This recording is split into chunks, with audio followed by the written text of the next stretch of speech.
And good evening. Welcome to the Rochester City School District's Board of Education's work session with Council for Great City Schools. Today is Tuesday, March 18th. We're going to call to order the work session at this time, again with the Council for Great City Schools. And we'll be moving forward into our discussion items. At this particular time, I'd like to entertain a motion to amend the 25-26 budget calendar. Motion or moved by Vice President Malloy, seconded by Commissioner Griffin. All in favor? Aye. And as we open for discussion, I would like to first turn the mic over to Clerk Nguyen, who will give us an understanding as to why we need to amend the budget calendar. Good evening, everyone. Just so that everyone is clear, the budget amendment that you all just voted on is to adjust your question rounds. The budget book was not available to you all at the date we had initially anticipated. The question and answer portion is based on those dates, and so we needed to update that. If you look on board docs, the new amended budget calendar is there highlighting those date changes. And just to further expound on what Clerk Nguyen is discussing, the budget book, I believe, was available in the 20s last year, March 20-something-ish. Our financial team is doing a fantastic job trying to ensure that we transfer the $1 billion software from PeopleSoft into Oracle, as well as maintain a balanced budget and also ensure that you get the information that you need. And this is also coupled with the fact that we have New York State meetings. We're working with staff that's pulled in multiple directions. So the fact that we can even be sure to get this, which is on par as it was last year, is really a miracle. But nonetheless, we wanted to make sure that you all remain updated. You do have the draft budget, which is the most important piece. Rochester, we have additional things that we like to go through and show the community as well, just for further transparency. So Clerk Nguyen just brought the resolution forward just to make sure that we keep following our policy. Thank you for that clarification and understanding. Did any commissioners have any questions or anything at this time? With no further questions or discussion, all in favor of the amendment to the budget calendar? Aye. Aye. Aye. Any opposed? Okay, motion carries. So again, at this time, we are joined by the Council for Great City Schools, and we are going to turn the calendar or the agenda over to discuss mindset practice with Executive Director Ray Hart and Governance Coach Cindy Ellsberg. Thank you.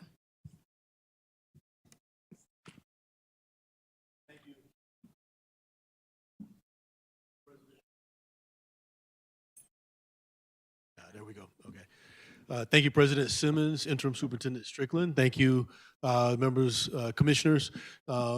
So we'll do a couple of things. The first of which is we're going to move forward this afternoon, this evening, with a continuation of the last session that we had where we talked about board goals, but we're going to expand upon that and talk more about some of your operations, how you do things from a board standpoint. We're going to lay the groundwork for that. But we're also going to begin to move forward kind of in parallel processes a little faster between now and the summertime to do two things. The first of which is we've been in touch with District Clerk Nguyen about setting up dates for conducting your community listening sessions. But what we're going to do now is start with the staff to really develop, in parallel to developing board processes, procedures, how you interact with each other, how you interact with staff, et cetera. We'll talk a lot about that today, which is the mindset work that we talked about. But we're also on a parallel path going to begin to develop the review process, how you'll begin to hear about making progress towards your goals, et cetera. As I listened the other day to your education committee meeting that was chaired by Commissioner Santiago, there were a number of questions that you all as board members asked that were very good questions that you did not get answers to. For example, Commissioner Elliott, in one of her questions, asked, how do we know, based on the report that we've just received, how do we know whether we're making progress toward our goals or not? And she didn't quite get a clear answer. What I would share with you is that as we go through this process, so it's a parallel process that we'll do. Part of it will be working with the board, as we talked about on mindset, but as we go through this process of helping you understand how the district is making progress on your goals, that will be one of the first questions that's answered anytime the staff presents to you. There are other questions that were asked as well. So Commissioner Griffin asked a question about individual project, things like that. Those are all sound questions, but we'll walk you through a process of how to make sure those questions are answered as a part of the presentation process. So we'll do both of those in parallel. So for tonight, we will focus on extending the conversation that we had when we last met, where you drafted some board guardrails, but we're going to take it now tonight a step further and start looking deeper at how do you interact both with yourselves, with staff, et cetera. So we'll go deeper this evening. And I want to start from a couple of places, the first of which is we started our process when we had our two-day workshop with the board in really establishing student outcomes don't change until adult behaviors change. And you remember we started by really asking that question first. We went a little deeper, and we're going to go back over some of what we talked about tonight in those original conversations we had in that two-day. But we started with student outcomes don't change until adult behaviors change. And we asked which adult behavior needs to change first. And we had talked about lots of different individuals were thrown out, but ultimately landed on me. My adult behavior has to change first, and we'll talk extensively about that. Before we do, I want to introduce, which I don't think we've gone deep with this, but in the process for understanding your goals for the district, what you want to accomplish, whether or not you're making progress, I want to go back and really reflect on where you are and where you've been historically, and ask you to share with me where you've been historically as a district. I want to do so by first of all starting with your data. So this was your 2024 data, and what we've done here is graphed your 2024 data next to the state's performance data. And the question that I want to ask relative to this, and I recognize this is where you are. No, there's no judgment for that. And I also recognize that you set goals for making progress. But I do want you to have a little bit of reflection as we go into tonight's conversation. And I want to ask you this question. First of all, are you all familiar with this data? You've seen this before, correct? Yes.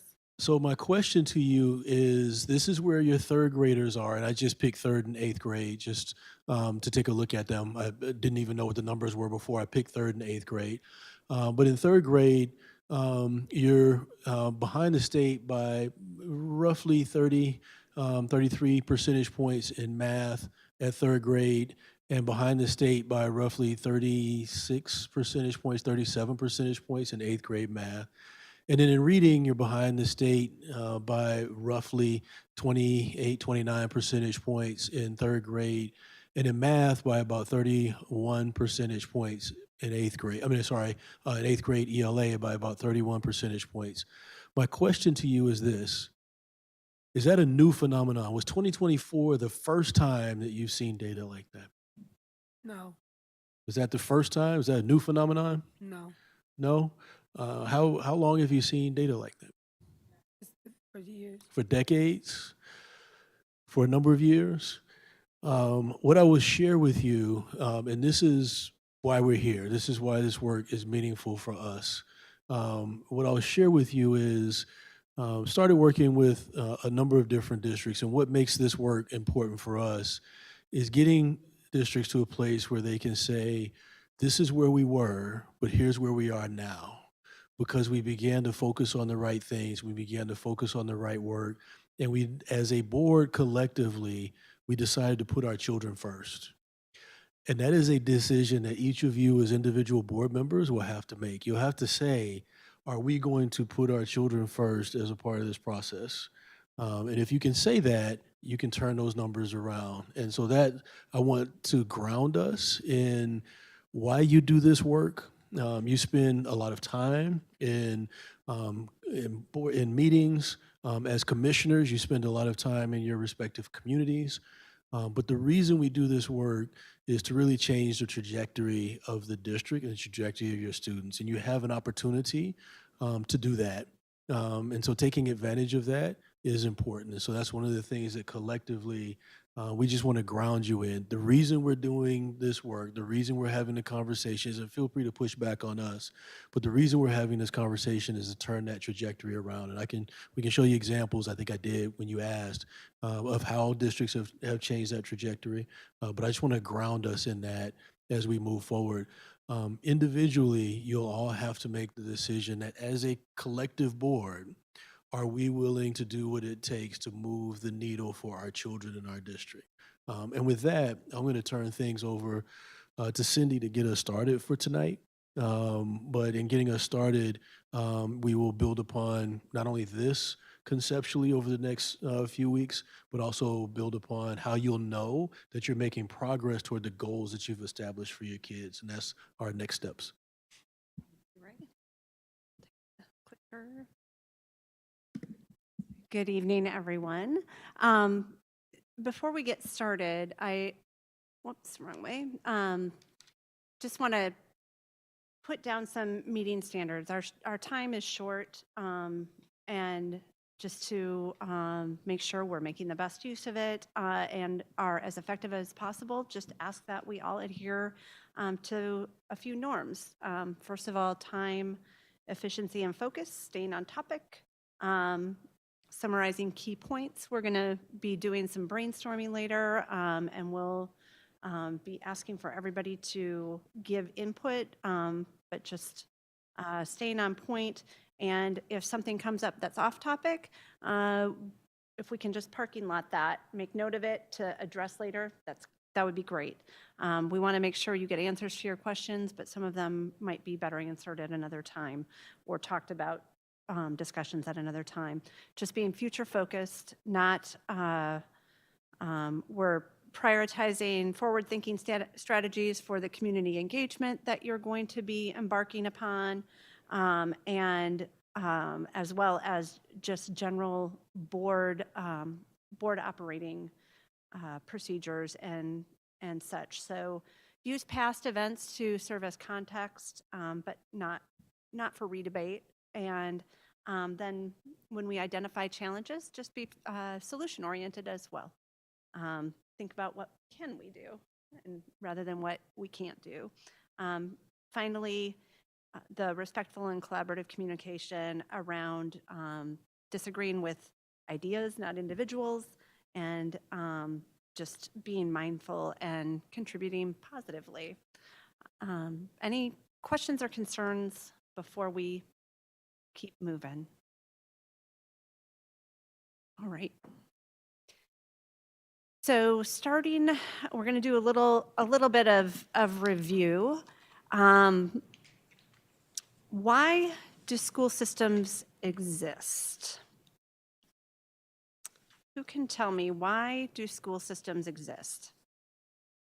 This is a foundational question for the work we do. To educate children? Who else? Why do school systems exist?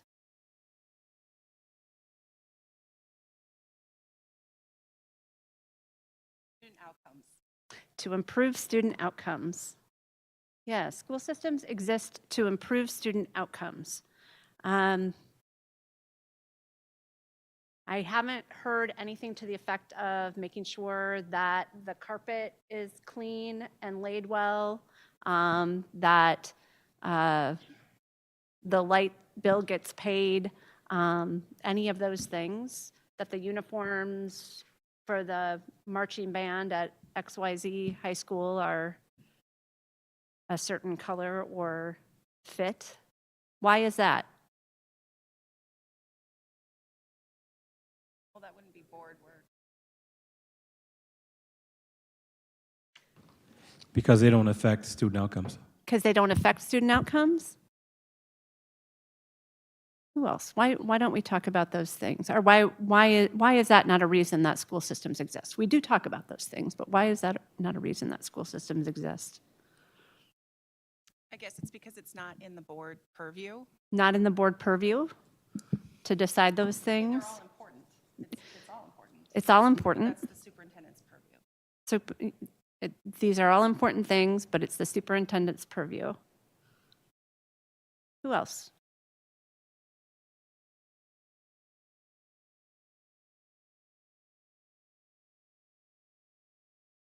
We've established that they're all important. They're in the superintendent's purview, not necessarily the board's. What we talk about is that these are means to an end and not the end itself.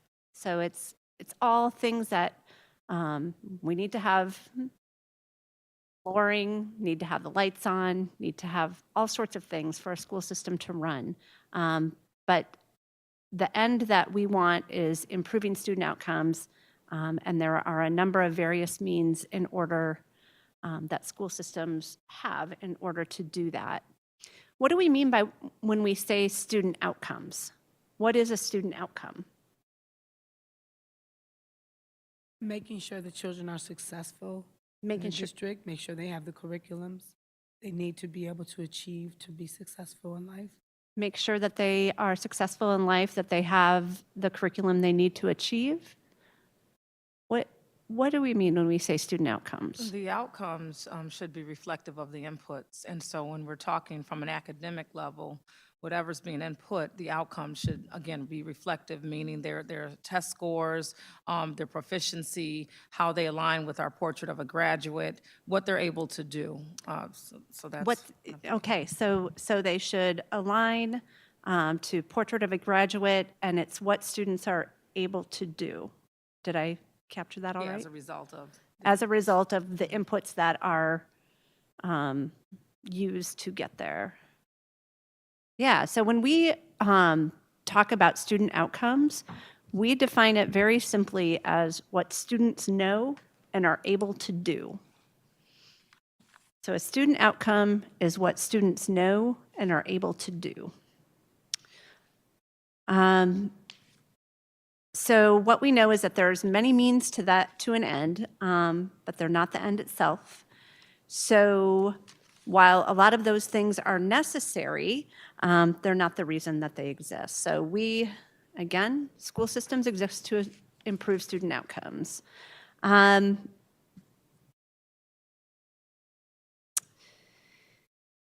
it is important to distinguish between the means and the ends in order to understand what it is that the board is focusing on. What we've heard from the Rochester City School Board is that their intent is to be student outcomes focused. So very focused on improving what it is that students know and are able to do. So through the community, there's all sorts of ideas of what those student outcomes should be, right? Which measures of what students know and are able to do, which ones the board should focus on. So that's what we refer to as the community's vision. So when we talk about vision, we're talking about those student outcomes, community's vision for what students know and are able to do. And then we also know that there's a whole lot of ideas about what values the school system should protect on the way there. So as the school district is accomplishing the vision, there are things that are off limits, and that's what we refer to as values. We know that the school system can't be effective if it's chasing all sorts of student outcome goals and having all sorts of different priorities, the student outcomes and those non-negotiable values that need to be protected. So if we're going to focus and prioritize in the context of limited resources, which I assume that we know that school districts have limited resources, how is it that the school system determines which of those priorities it's going to focus on? Let me get my grammar right. On which priorities it will focus. Learning organization. By the goals we set, By the goals we set? By the goals who sets? The board? the board along with the superintendent of the administration, representing the administration. Yeah, so that's why the school board exists. The school board exists to determine what those goals are, to represent the vision and the values of the community. So why do school boards exist? They exist to represent the vision and values of the community. And again, just to remind you, vision, we talk the vision as determined through those student outcome goals, goals about what students know and are able to do, and values, which are those non-negotiables, those things that need to be protected, and we call those guardrails.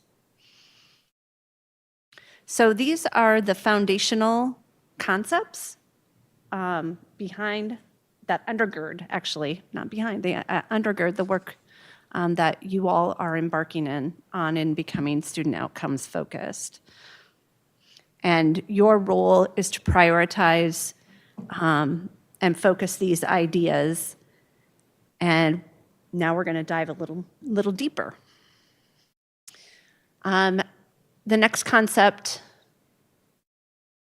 is around, and this is going to be very important as you embark on your listening sessions, to get into this mindset around what is a customer and what is an owner. So up on the screen are the definitions of owners and customers.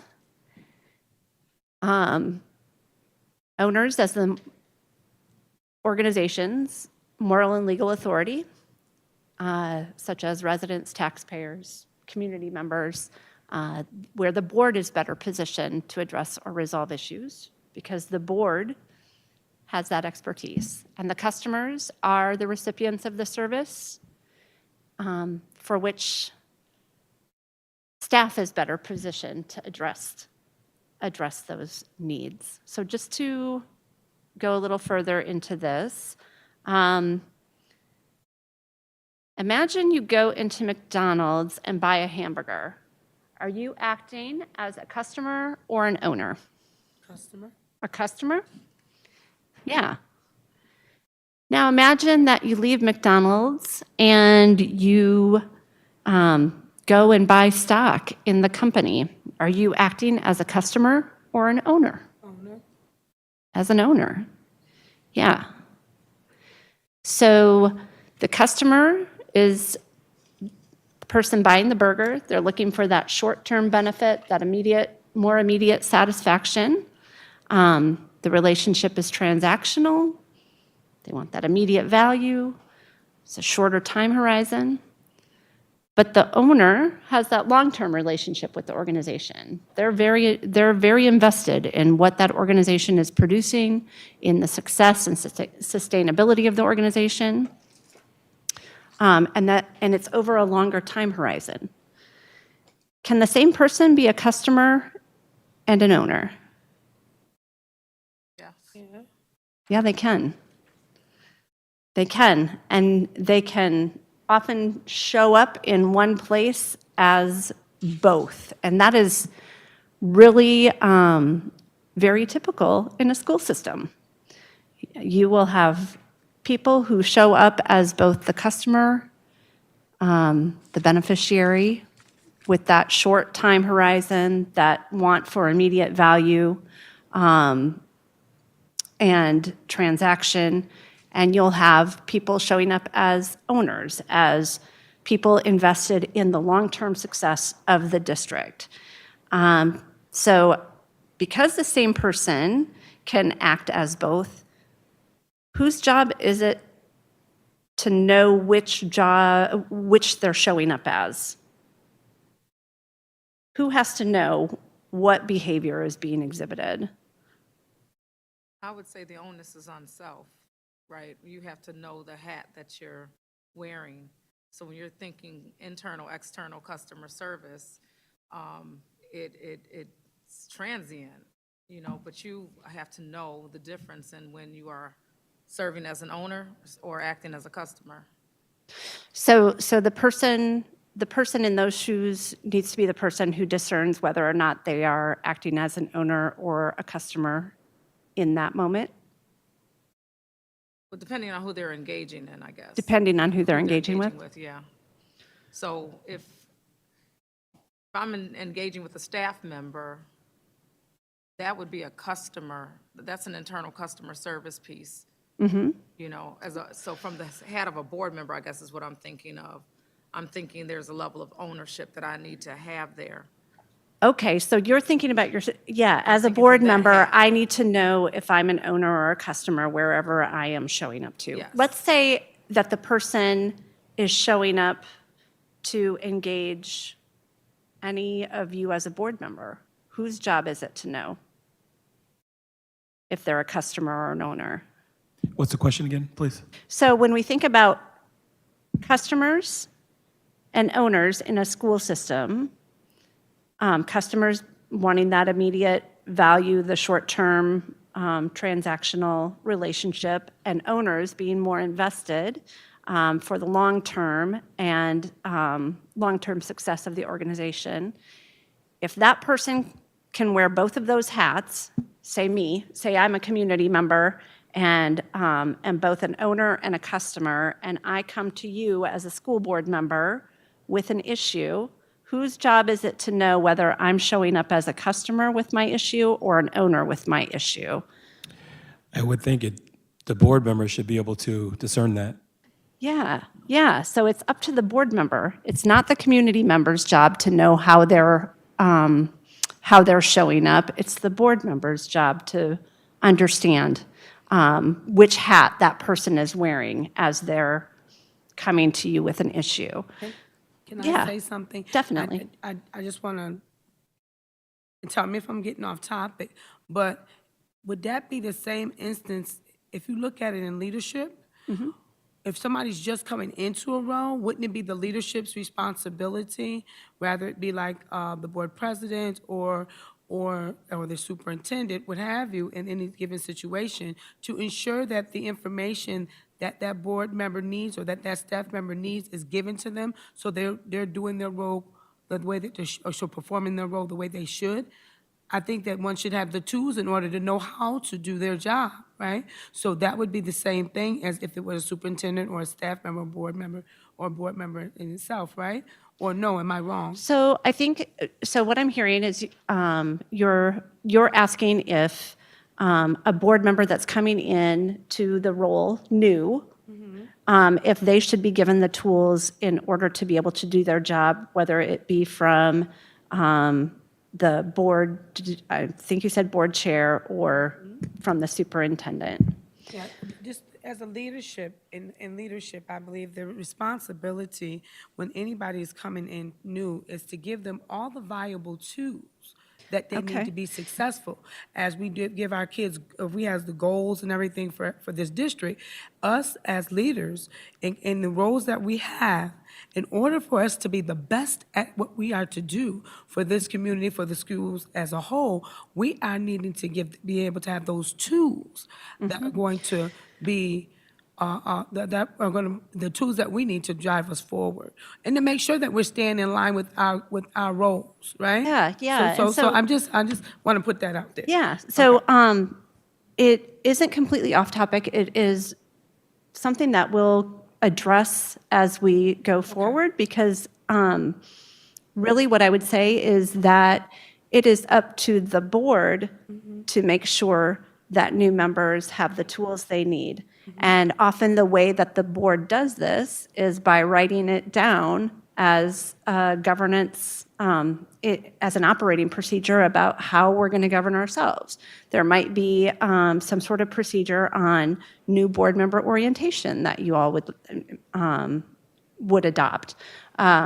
You have that. And not to take that offline, not to take that too far, because I want to bring it back to Yeah. the customer service aspect and Right. and recognizing too that we do have an orientation piece and the opportunity for continuous improvement. So as we grow and find other opportunities, we can lean back into it and develop it further. Absolutely. So that's really Absolutely. So, short answer is yes, board members need to have the tools. I served on a board, school board for 8 years, and it is a matter, and sometimes it's a matter of continuous improvement and continuing to develop and improve on how those things happen. And there's always opportunity for that. But getting back into the customer service, owner service piece, what we were talking about was that it is the board member's job, not that community member's job, to know how they're showing up. So, for example, if a parent comes up to you, just in the grocery store, on the street, wherever you might see them, and says, my child got a bad grade, don't like it, I think the teacher was unfair, I voted for you, what are you going to do about it? Are they exhibiting owner behavior or customer behavior? Customer. Yeah, any questions on that?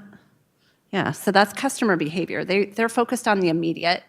Let's say a community member, and I know you all hear this all the time, comes up and says, students need to be able to compete in a global economy and should be adept in multiple languages, and I think that these are important skills. I know I heard that all the time when I was a board member. But are they owner or customer in that role? They're looking at what students know. Long-term owner or customer?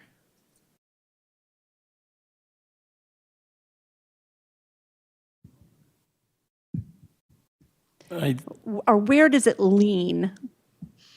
I think I'm going to take a stab at it since no one's jumping out there, but I think it's leaning toward an owner. Yeah. Anybody disagree with that? No. Yeah, that leans more toward that owner, that the focus on long-term outcomes for students, not an immediate outcome for their own student. So again, what we know is that the same person can be both an owner and a customer. They can show up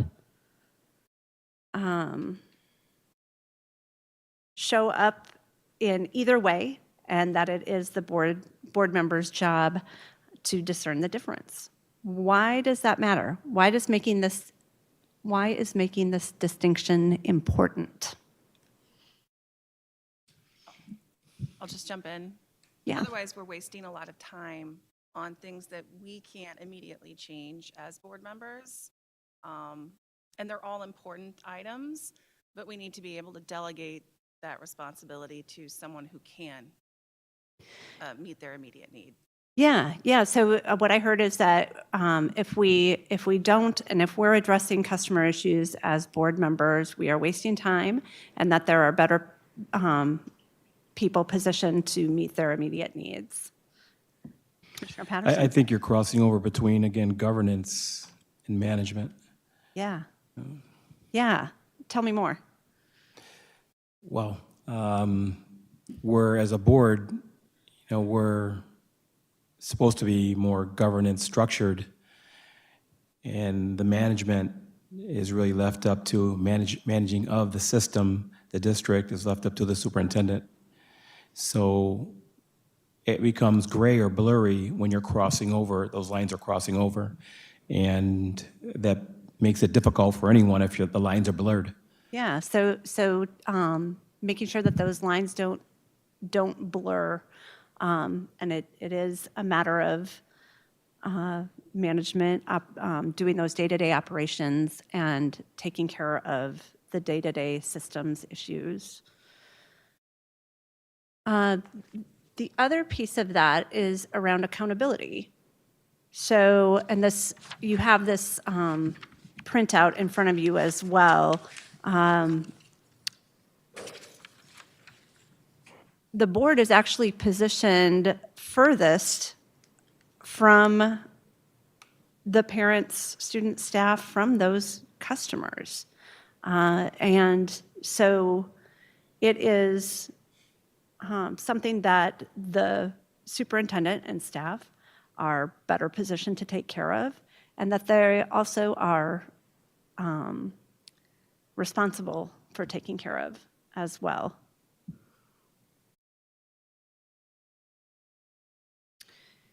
Next, as we keep talking about this, and this is going to be important when you do your community listening in the nearish future, because when people come to those community listening sessions, they're going to show up in all sorts of ways.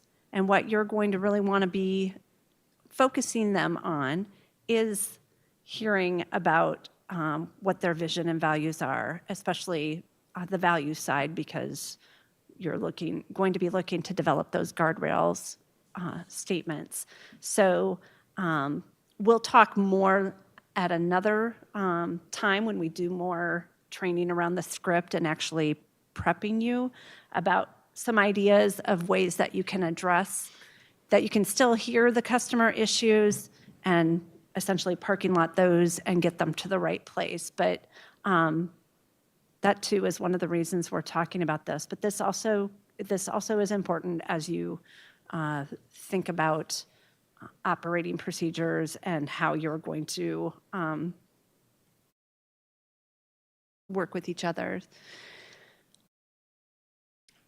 Take a look at this statement. The board cannot act, nor should they, on every interest of the community, but the board can and should act in the interest of the community, a distinction the board must both understand and communicate. What does this statement mean to you? For me, I think it's important that every decision we make, we put our community first, because they're the ones that put us in the seat. We need to make sure we're governing them, their ethics and their moral values. I think that's very important. So I think the decision for them to put us in the seat also makes sure that we're also listening to their voice and governing what they would want us to do. Okay, so thinking about how they're the people who put board members in their seats, and so Respecting their their voice. And respecting their voice, their values. I think for me, as a commissioner or any elected official, just for me, it's an ethical and moral values that we need to uphold. And when somebody puts you in the seat, they're thinking that you're going to uphold that in reference to what the community would think about you. So they both play hand in hand for me. I think that it's a respect level. It governs so much for me. So the community is a stakeholder, and I think we need to make sure that in our decision-making process, that they are first and foremost amongst, like with the schools and everything else, but that's all in one. So unless you want to divide the community and say the schools and the kids are different than the community, I think the community would be the whole. Am I wrong or right in saying that?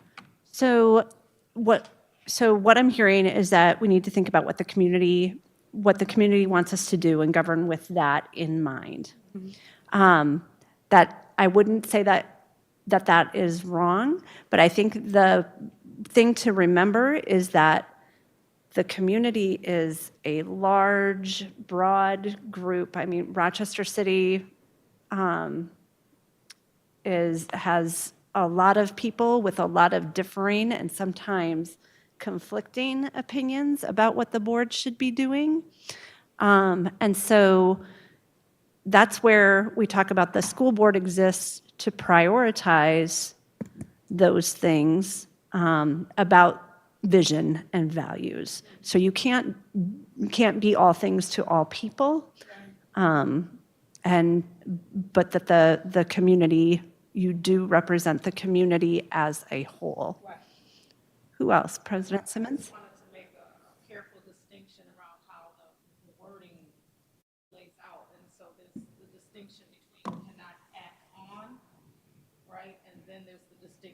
should act in the interest of, right? Yeah. So not acting on is to the point you made, Cindy, around, folks may say we're red today and we're purple tomorrow, and someone else is telling you to do the opposite, and you're not gonna be acting on all of those things, or you'll be constantly in conflict, and it's outside of our purview. However, acting in the interest of is listening to the concerns of the community, taking those things into consideration in alignment with the board goals that we have, and recognizing, again, when we are talking to a customer, and then also making that delineation between input and output as well. So if a community member comes to me with a concern, if it is in the superintendent's purview, being able to act in their interest by communicating that I do understand their concern and redirecting them to the appropriate channels to voice their concerns or get them in front of the right people, but not acting on it myself. Yeah, yeah. So, and that is the distinction, acting on every interest, and as you mentioned, getting them to where they might need to be if it's appropriate, getting it to the superintendent or whomever is positioned to deal with whatever it is that they're bringing. But they should act in the interest of the community. Who else has any thoughts about this statement?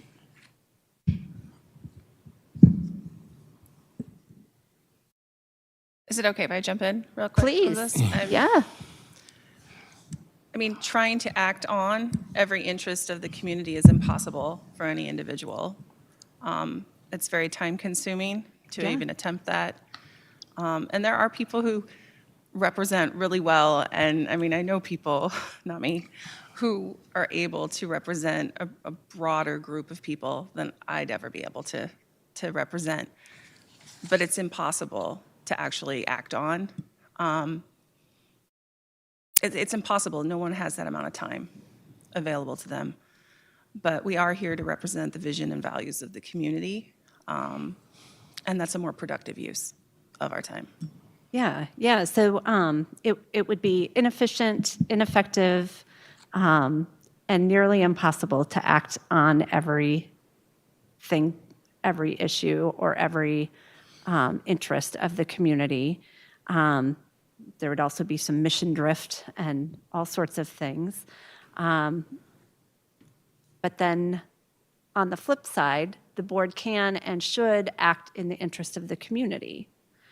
So the board's responsibility then is to ensure that decisions align with that long-term success in accomplishing that's determined through those prioritized vision statements, which you have written down as goals, and the value statements, the guardrails that you're going to be developing. And then that alignment will really help the board stay focused when there are competing interests, competing and conflicting interests, because that's going to happen.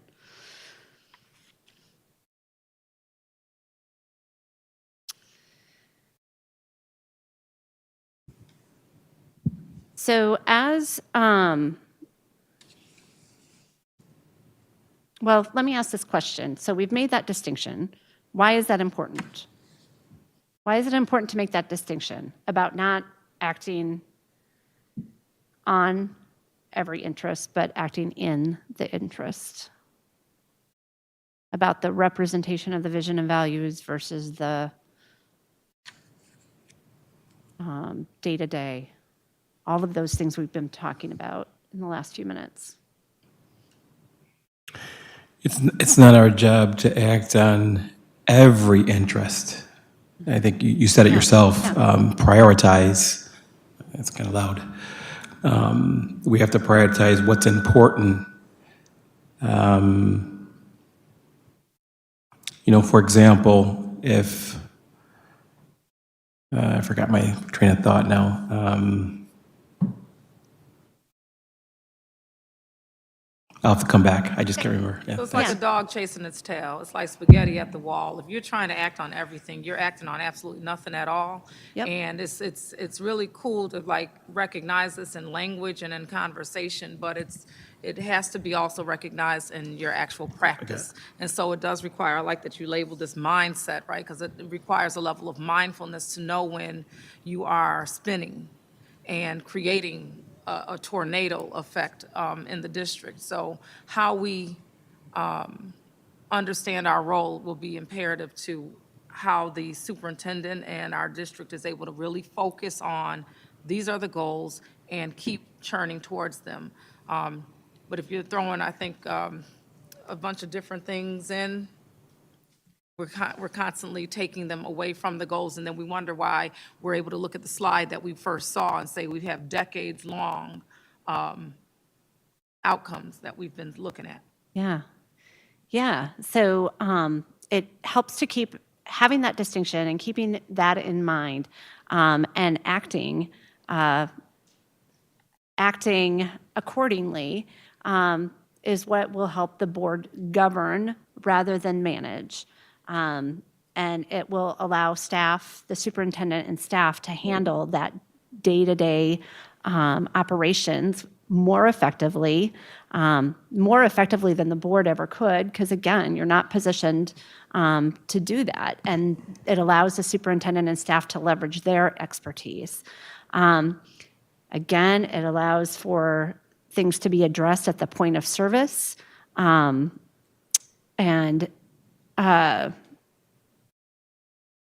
it also serves as a critical feedback mechanism to the system.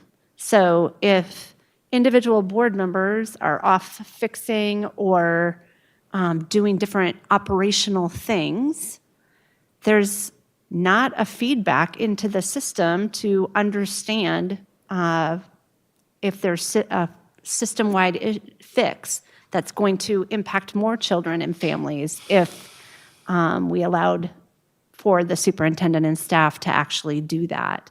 The superintendent and staff are positioned to make system solutions, not just individual solutions. And then and among other things, supports that long-term stability.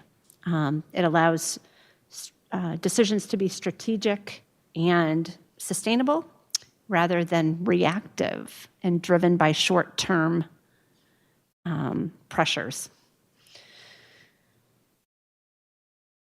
So next question, what is the board's responsibility in communicating this distinction?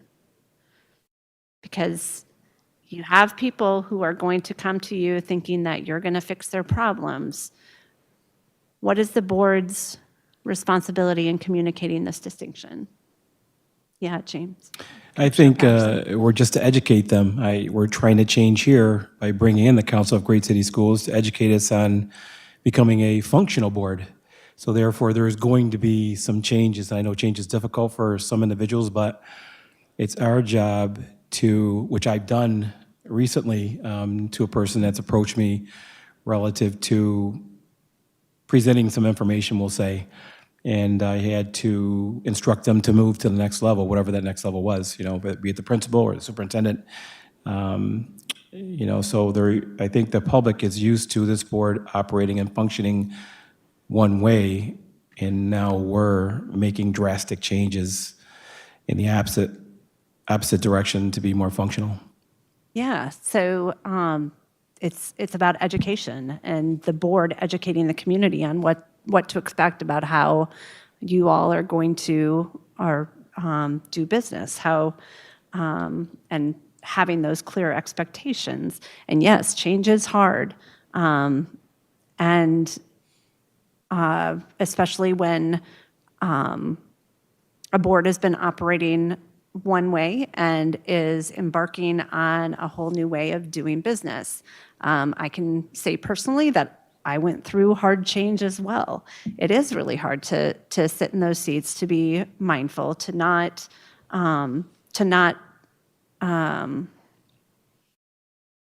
go back to old patterns, which is why it's going to be incumbent that you all are, that we have these board guardrails, which we have them drafted from a previous time, and then just ensuring that the operating procedures that you're holding yourselves and each other accountable to are have some meaning and some teeth to help you really be focused in this work.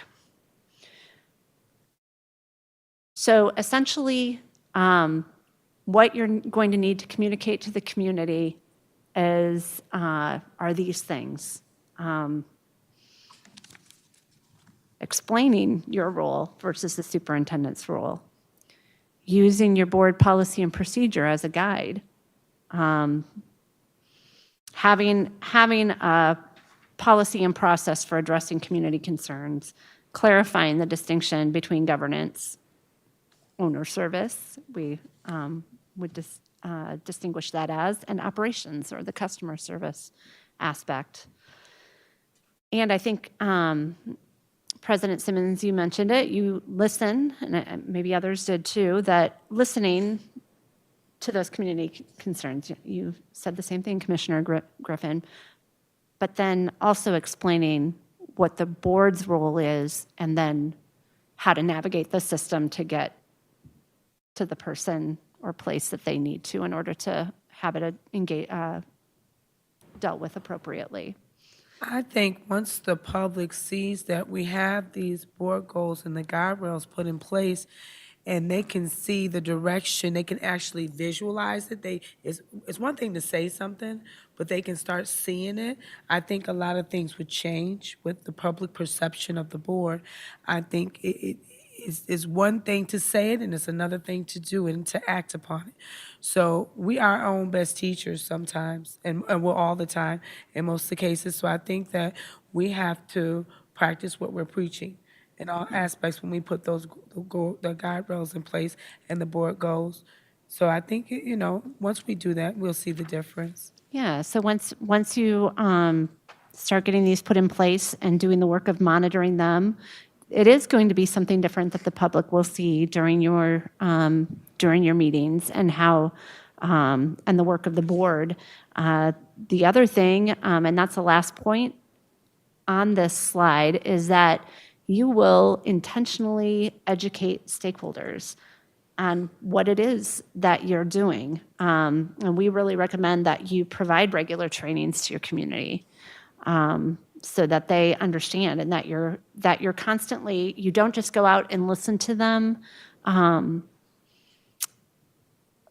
during that community listening campaign to hear their vision and values, but you keep doing that two-way communication.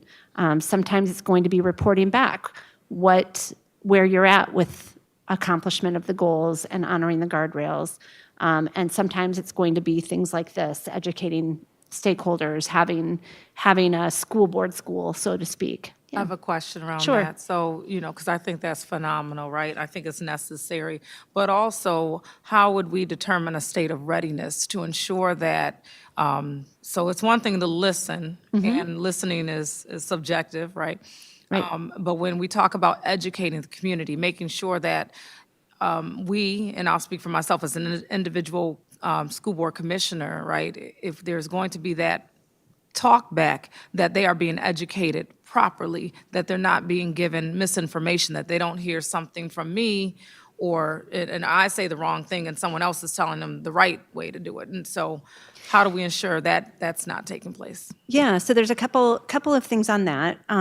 Like thinking about your community listening sessions, you'll have that scripted. Everybody says the same thing everywhere, and no matter what, who's delivering the script, no matter where you're at, you'll be sticking to the script and doing that. When we do when you start doing the community trainings, that's actually something that we would support with, and partner with you to actually come and provide the training with you, so that until such time that the board is ready to take it on themselves. And then some of the other communication some of the other communication, we can help with that as well. Not, it wouldn't be the two-way communication, but as you report back out,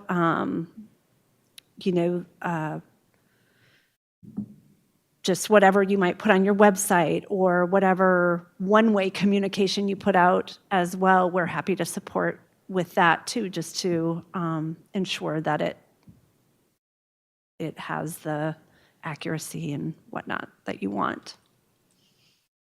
We're here to support however the board needs us, so. Any questions before we continue moving on?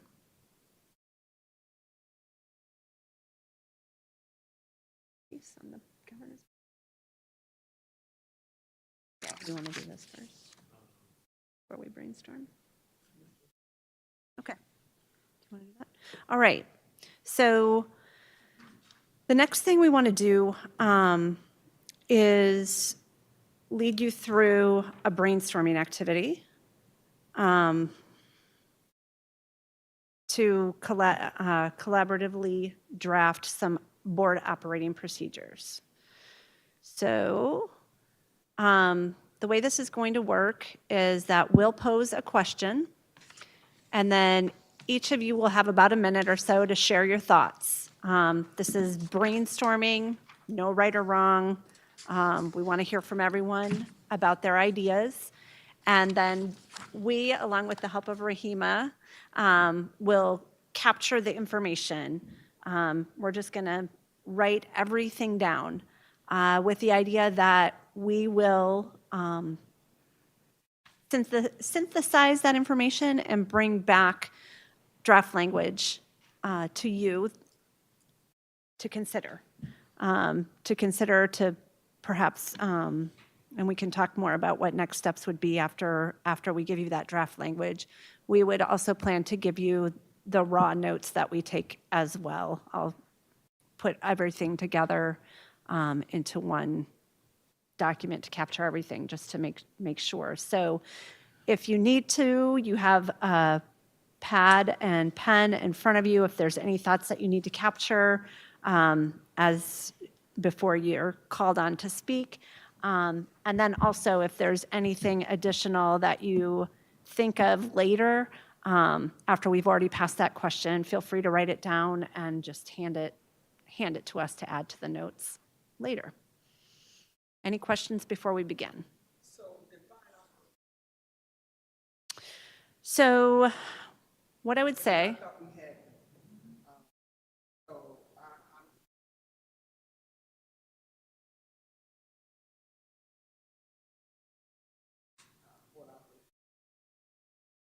So I have nothing to add because I thought we had them.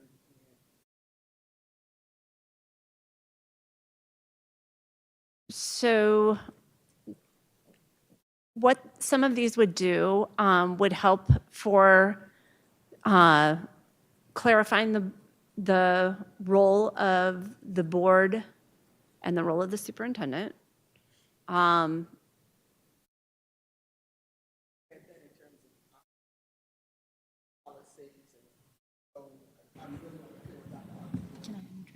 I interject for a moment? Hi.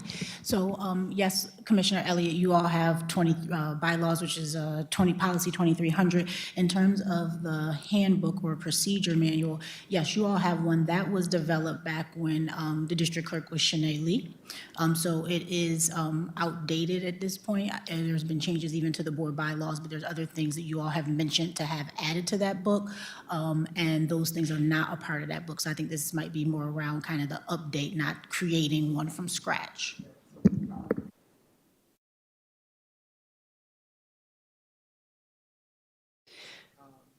So I think what this, sometimes when we do this activity with boards, what we find, just like when we do, I wasn't here for your 2-day workshop, but I believe, or what we often do, is what we call an ideal agenda.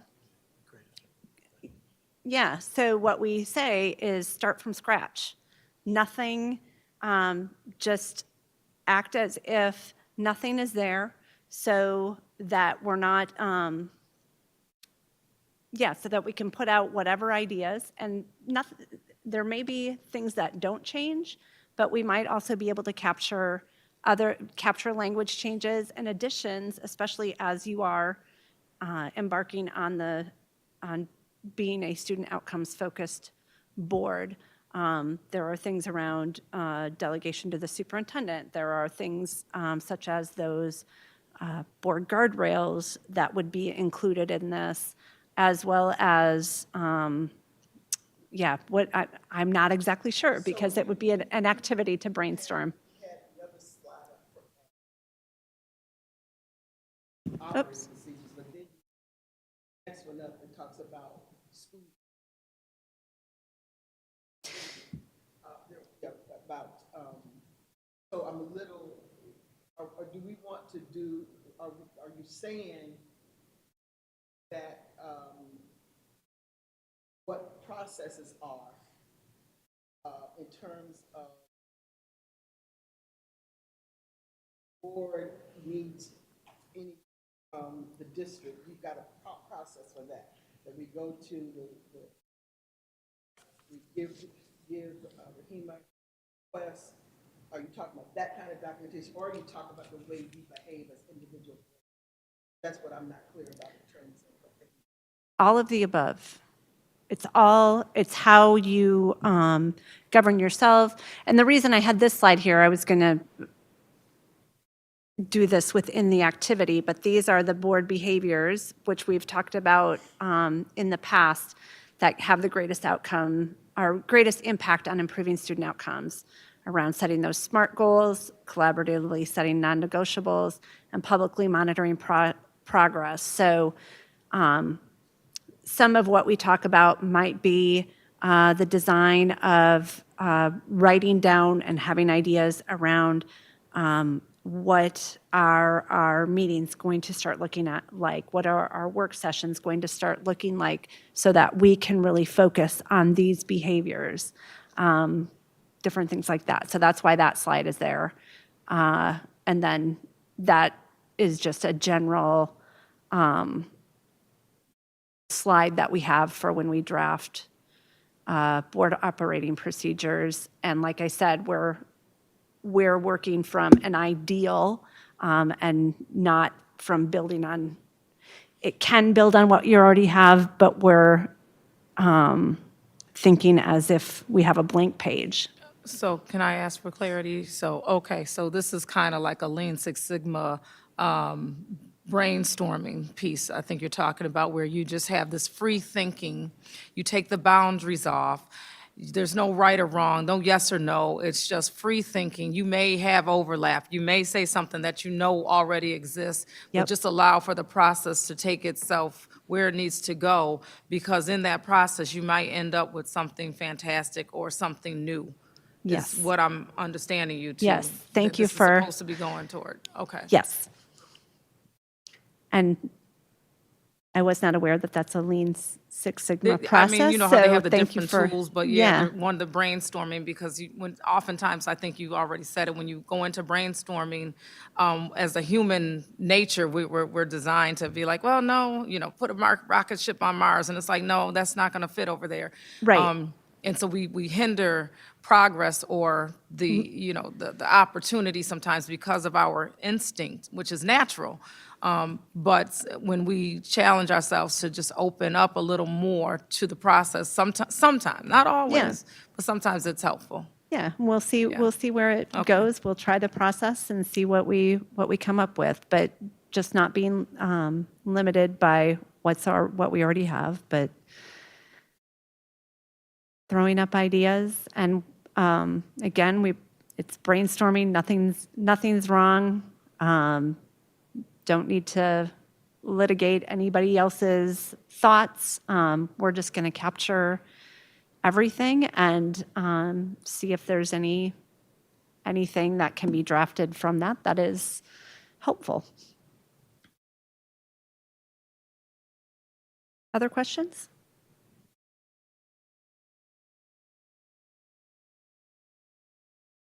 Ask questions and me write, or?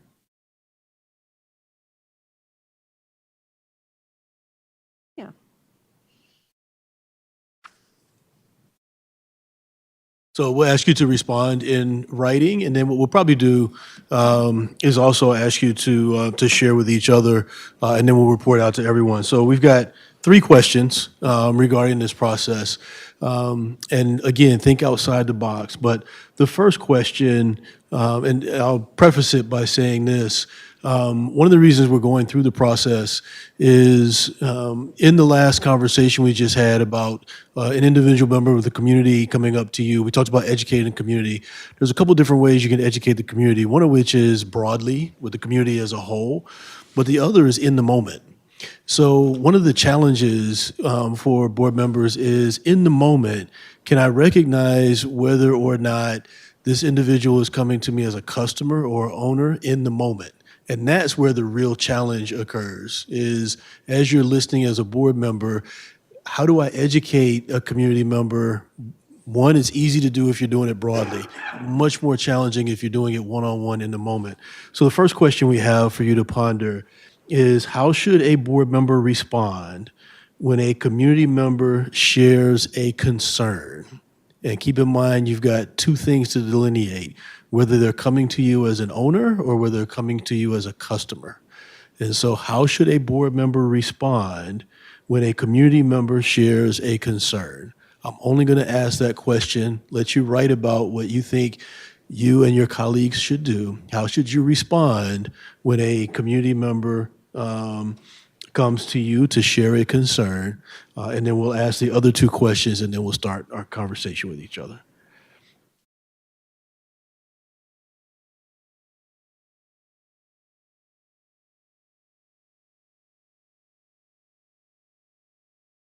And feel free to write down multiple ideas. So it doesn't have to be one response. It could be 1, 2, 3 responses, whatever you think.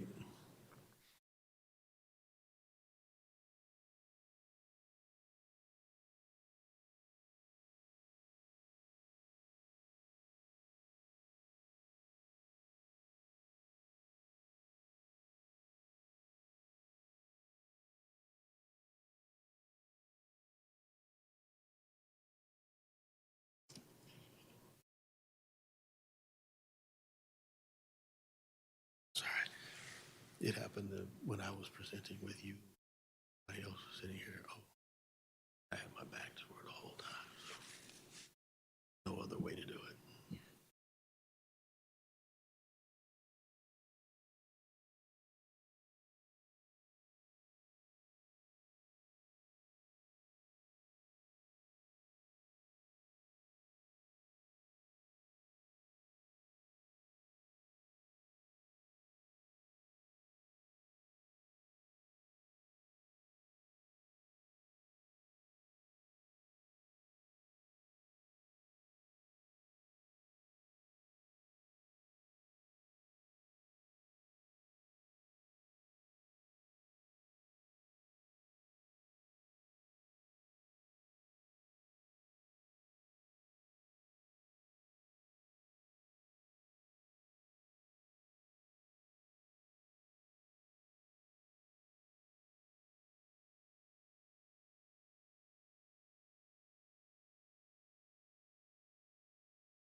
Now, I see some folks are still writing, keep writing, but I'm going to ask you the second question. So the second question is, how should a board member respond if a staff member shares a concern?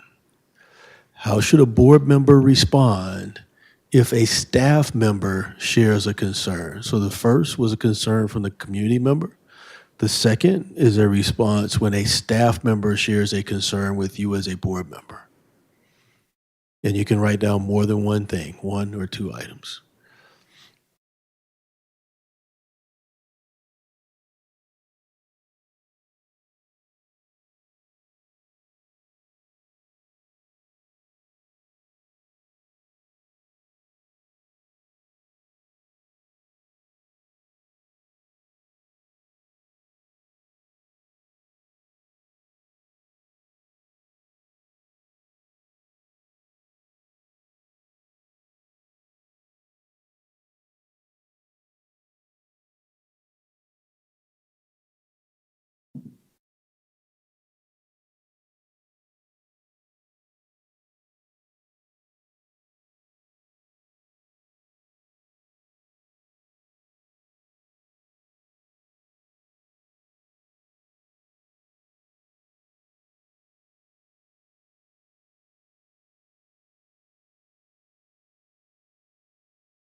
And then the last question, how should the board address concerns raised by another board member?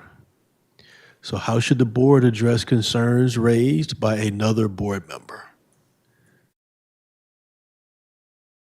How should the board address concerns raised by another board member?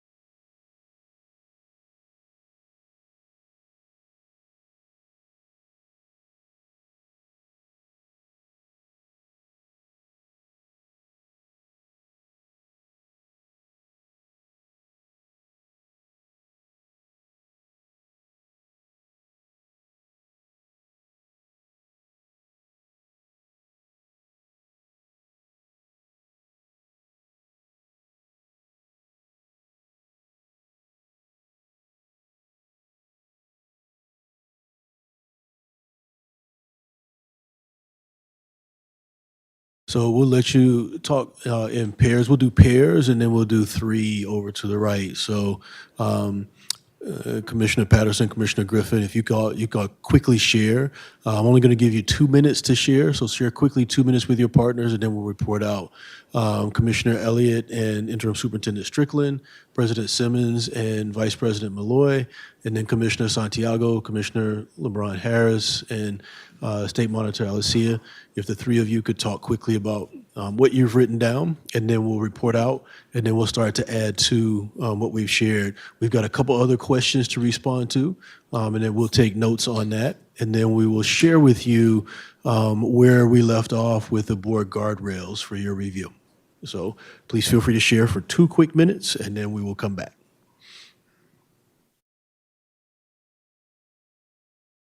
All three. Do all three. So do all three questions at once. Do all three questions, 2 minutes.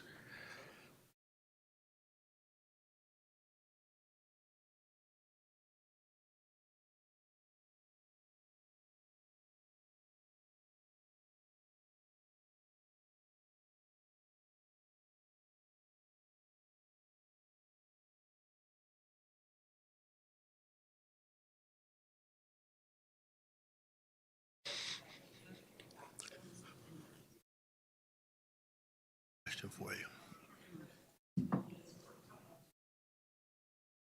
We're going to finish this part. Yeah. Let's now talk about policy violations. You want to do, are we going to have time to do all 4 of these? Or do you want to just do superintendent and board member? Or superintendent. Because board, you've that's also got fine. what norms should guide the board member behavior.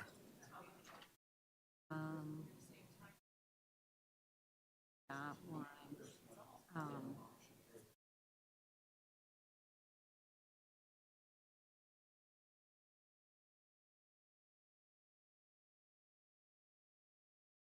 Probably this last one. Yeah. How will board self-evaluate and hold accountable to these agreements?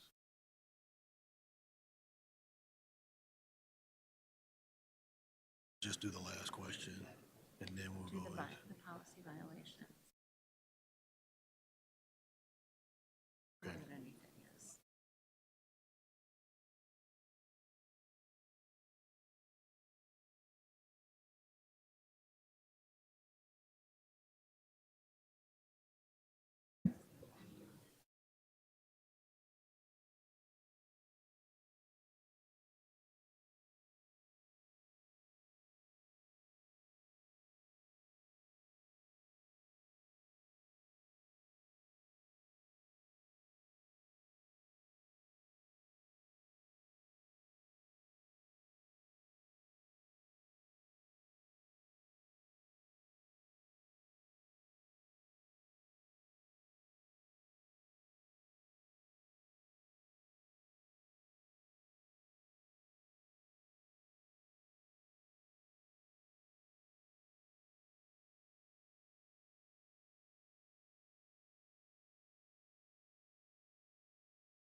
Share it on the screen for now.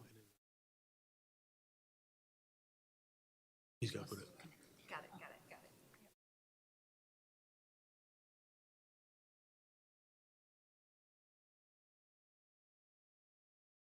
All right, 30 seconds, and we'll come back.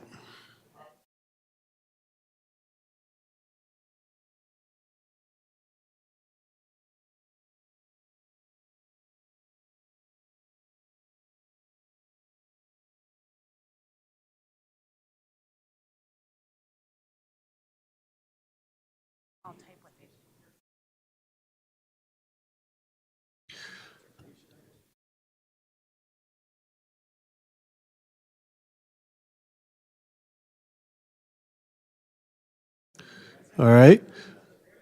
So we're gonna come back, and in coming back, we can we can stay on the PowerPoint for now, so that's later. In coming back, a couple of things. The first of which is if you wrote down something, and we probably won't have a chance to share everything that you shared, but if you wrote down something, we want to capture it. So feel free to share it with Cindy and I, and we'll write down what you wrote. We'll capture that information and make sure it's incorporated. So I'll ask who would be the first to share either what you discussed as a team or what you wrote about any of the three questions. It doesn't matter whether it was a community member concern, a board member concern, or a staff member concern, but who would like to share first? Yes, ma'am.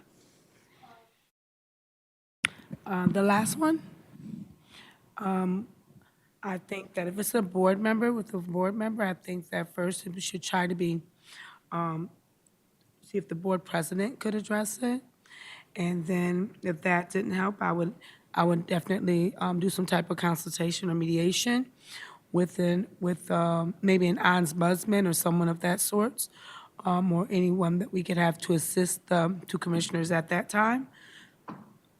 So this is the commissioner concern question? Yes, commissioner to commissioner, didn't you? Commissioner to commissioner? That's perfect. Okay. So recommending, what I heard you say, I believe, is recommending to the president, the board president taking up, and then going to an ombudsman? Well, I think that, that's, for me, out of respect, I think that if it's two commissioners, I would want to seek the advice or give the information to my president, the board president at first, and to see what they would recommend, because they're in a form of leadership. So I don't, Okay. I don't want to overstep the leadership. So I would bring it to the board president first, and then have, get the recommendation for the board president.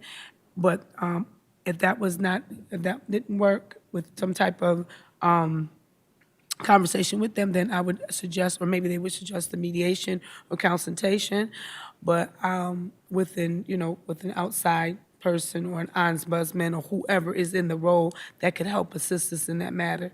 Okay. Between the two commissioners, but definitely look for a resolution within those confounds, so things will not become so public. I think that we have to learn of different ways to resolve issues before they blow up. And I think there's better ways of doing things. Okay, that makes sense. Would anyone else care to share?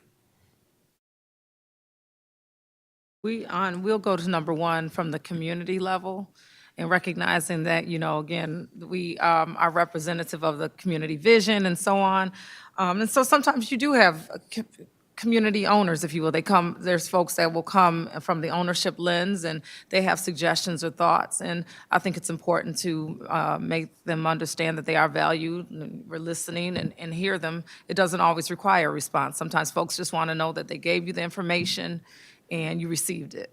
And so you mentioned community members coming as owners. Do community members ever come to you as customers? Yes, absolutely. And Okay. so that I was going down the chain. Okay, so that's the owner piece. And if they come as a customer, maybe it's something at the school level. One of the things I try to practice is asking, understanding the channels they've gone through. So hear their concern. I always thank them for trusting me with the information or whatever the case is. But then if it's, maybe it's a classroom teacher, what have you tried talking to that that classroom teacher. I did, okay.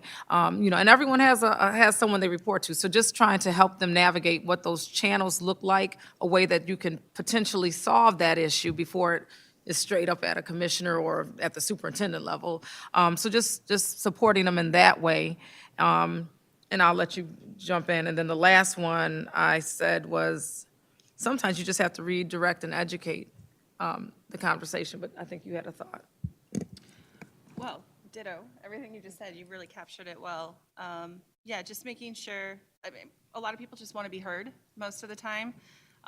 Thanking them for trusting you with that information. And one of the things I'm learning to do is repeat back whatever it is that's said to me to make sure that I captured it correctly. Because there are times where I've completely misunderstood, or I think I'm listening very carefully, and I haven't, in fact, captured what the true concern is. So I think I'm learning to put that into practice. But I do try to tell them that I understand where they're coming from, and then if it's a customer service issue, which is what I find most of the time people are coming to me about, I do try to direct them to the appropriate person within the district, and help them navigate that chain of command, as Commissioner Simmons was, or President Simmons was talking about. Well, one thing she said that was really good, though, is also follow up if you're not finding that relief, because, and I don't know, that might be out of bounds, but the follow up is just, I did try those chains that you suggested. That allows us to maybe reach into have you, but hopefully they can. So Commissioner Malloy, or Vice President Malloy, I want to go back and clarify one question, make sure I heard you correctly. You mentioned that you do try to connect community members when they come to you as customers to the place in the district where they need to get support. Can you elaborate on that a little bit? Does that mean you put them in contact with the district staff that needs to support them? Not necessarily, no. Okay. But, you know, if it's something that they should be going through the Office of Parent Engagement, I might ask them, have you talked to the people in parent engagement? If it rises to that, if it's those people. If it's something with a classroom teacher, have you spoken to the classroom teacher directly? If it's an issue at the building level with a principal, have you spoken to that person?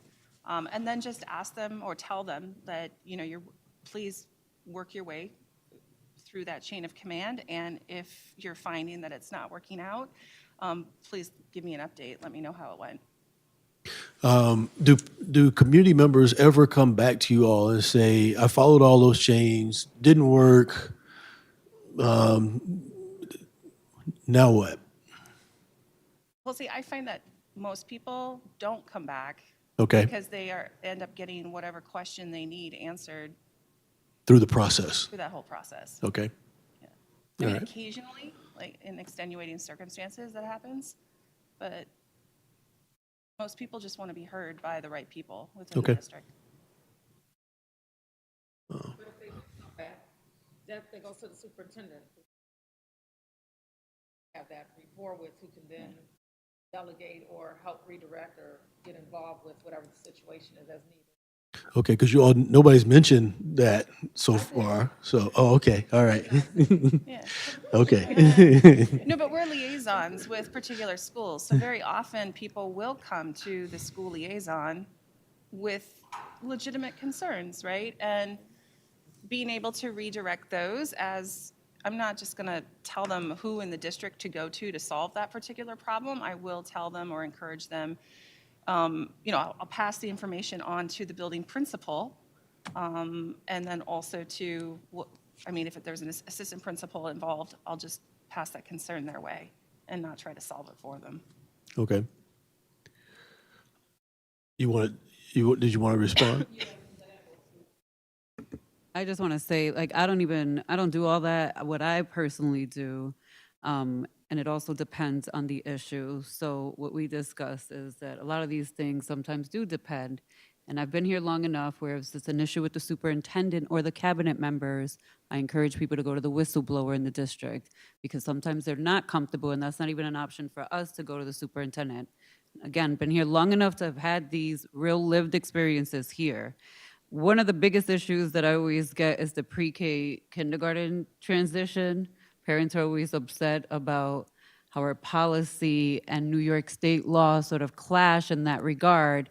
And I never refer those back out to the superintendent. It's a matter of educating them in that moment that the Office of Family and Children Services is involved on this side, and then we switch over to NYSED, and that it's a conflict between those two. And then if they're not satisfied, they have the right to take up further. But no one's going to tell them anything different because it's a policy clashing with a law that we have.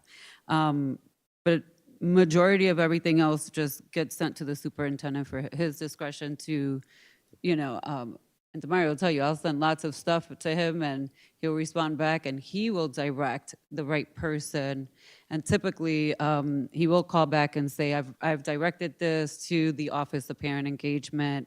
Once I have a follow-up, I'll give you a follow-up because he's good about following back up with board members so that it's not a sort of up in the air, we don't know what happened or what the outcome was. Because I would rather hear the outcome from the superintendent than have a parent or a staff member come back to me with that same issue to say, nothing happened, nothing was resolved.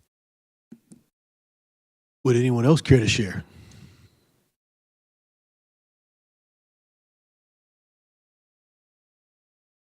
Would anyone else care to share?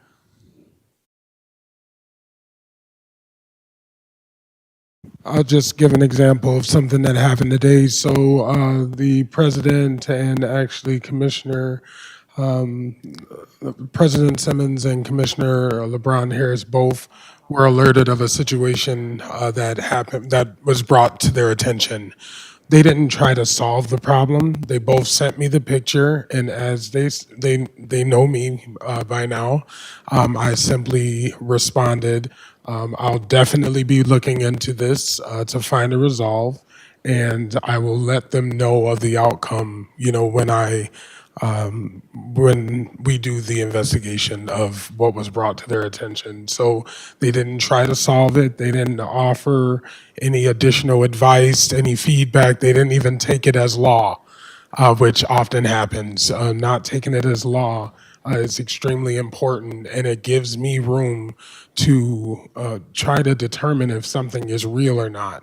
Or if it's true, because oftentimes, unfortunately, there are situations that are brought to their attention that may be misconstrued or one-sided, which happens often as well. When you don't give individuals, what they want to hear at times, unfortunately, that's often then put forth as, they didn't do anything about it. So just maintaining that space is extremely important, and I do want to say I appreciate both of you for that, how that happened today. But it gives me room to work with my staff, because they are my staff, to find a resolve to that situation. And I'm just glad that, that was a real life situation for today. But I do want to encourage commissioners to continue to show empathy. When people do come to you, I understand, empathize, I'm sorry that happened to you.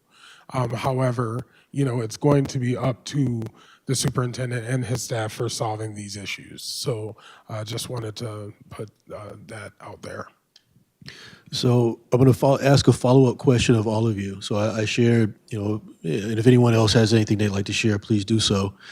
So the question, again, is how should a board member respond when, and we had community member, board member, staff member.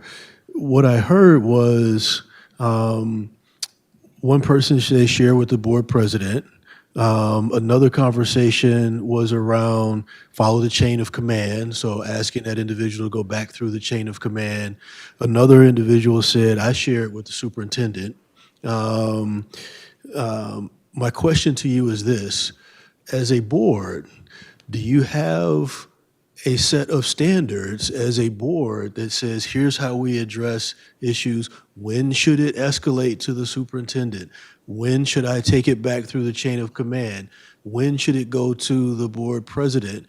Because you're sharing, because even Commissioner LeBron Harris said, well, I do it slightly differently, I do it this way. So our original question was, how should the board respond when you hear these particular things come up?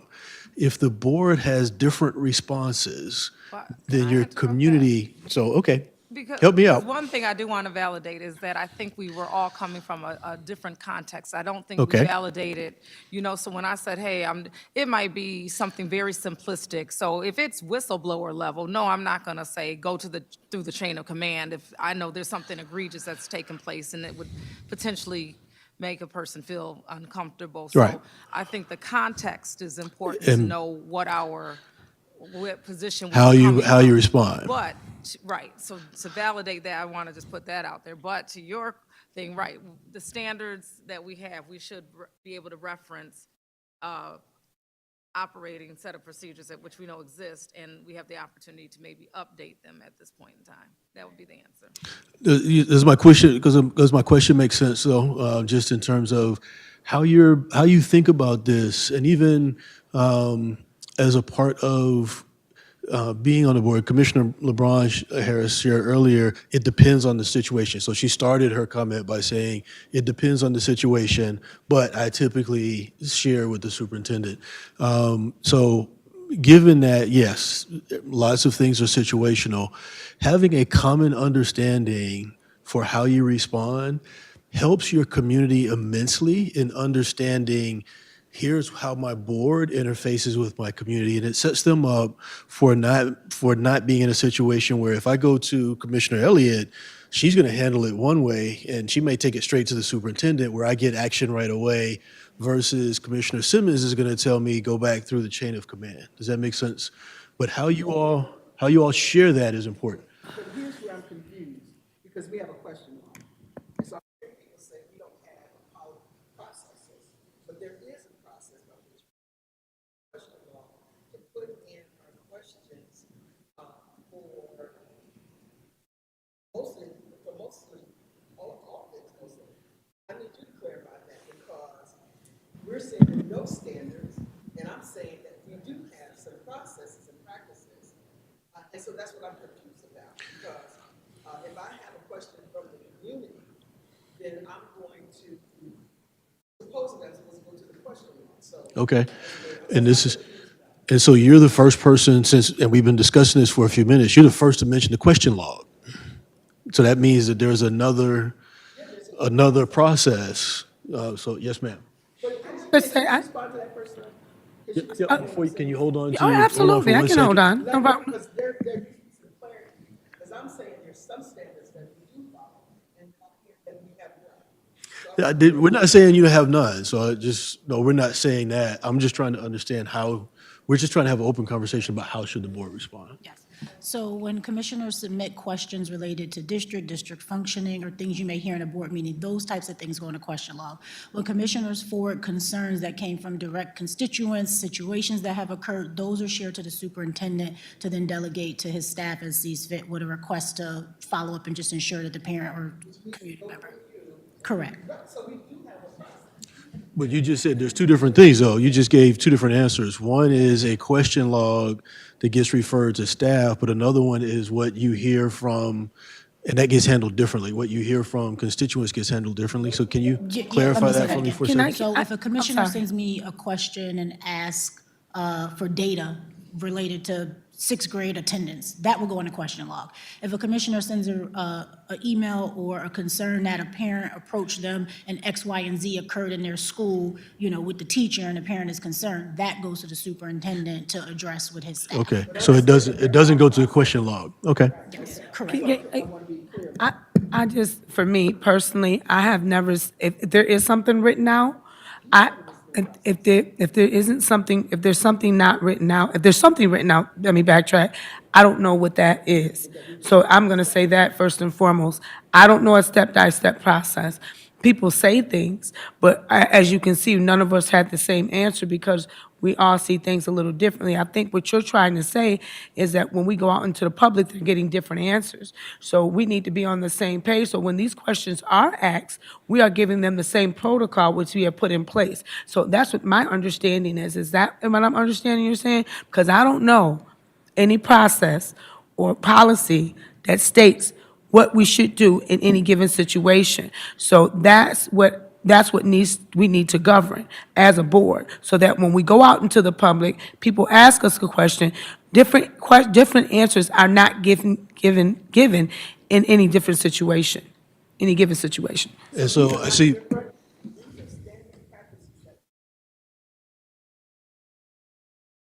Okay.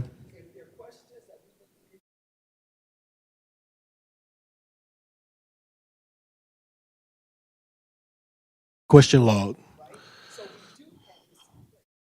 So I just want to put that out there. Okay. And that's where, when we first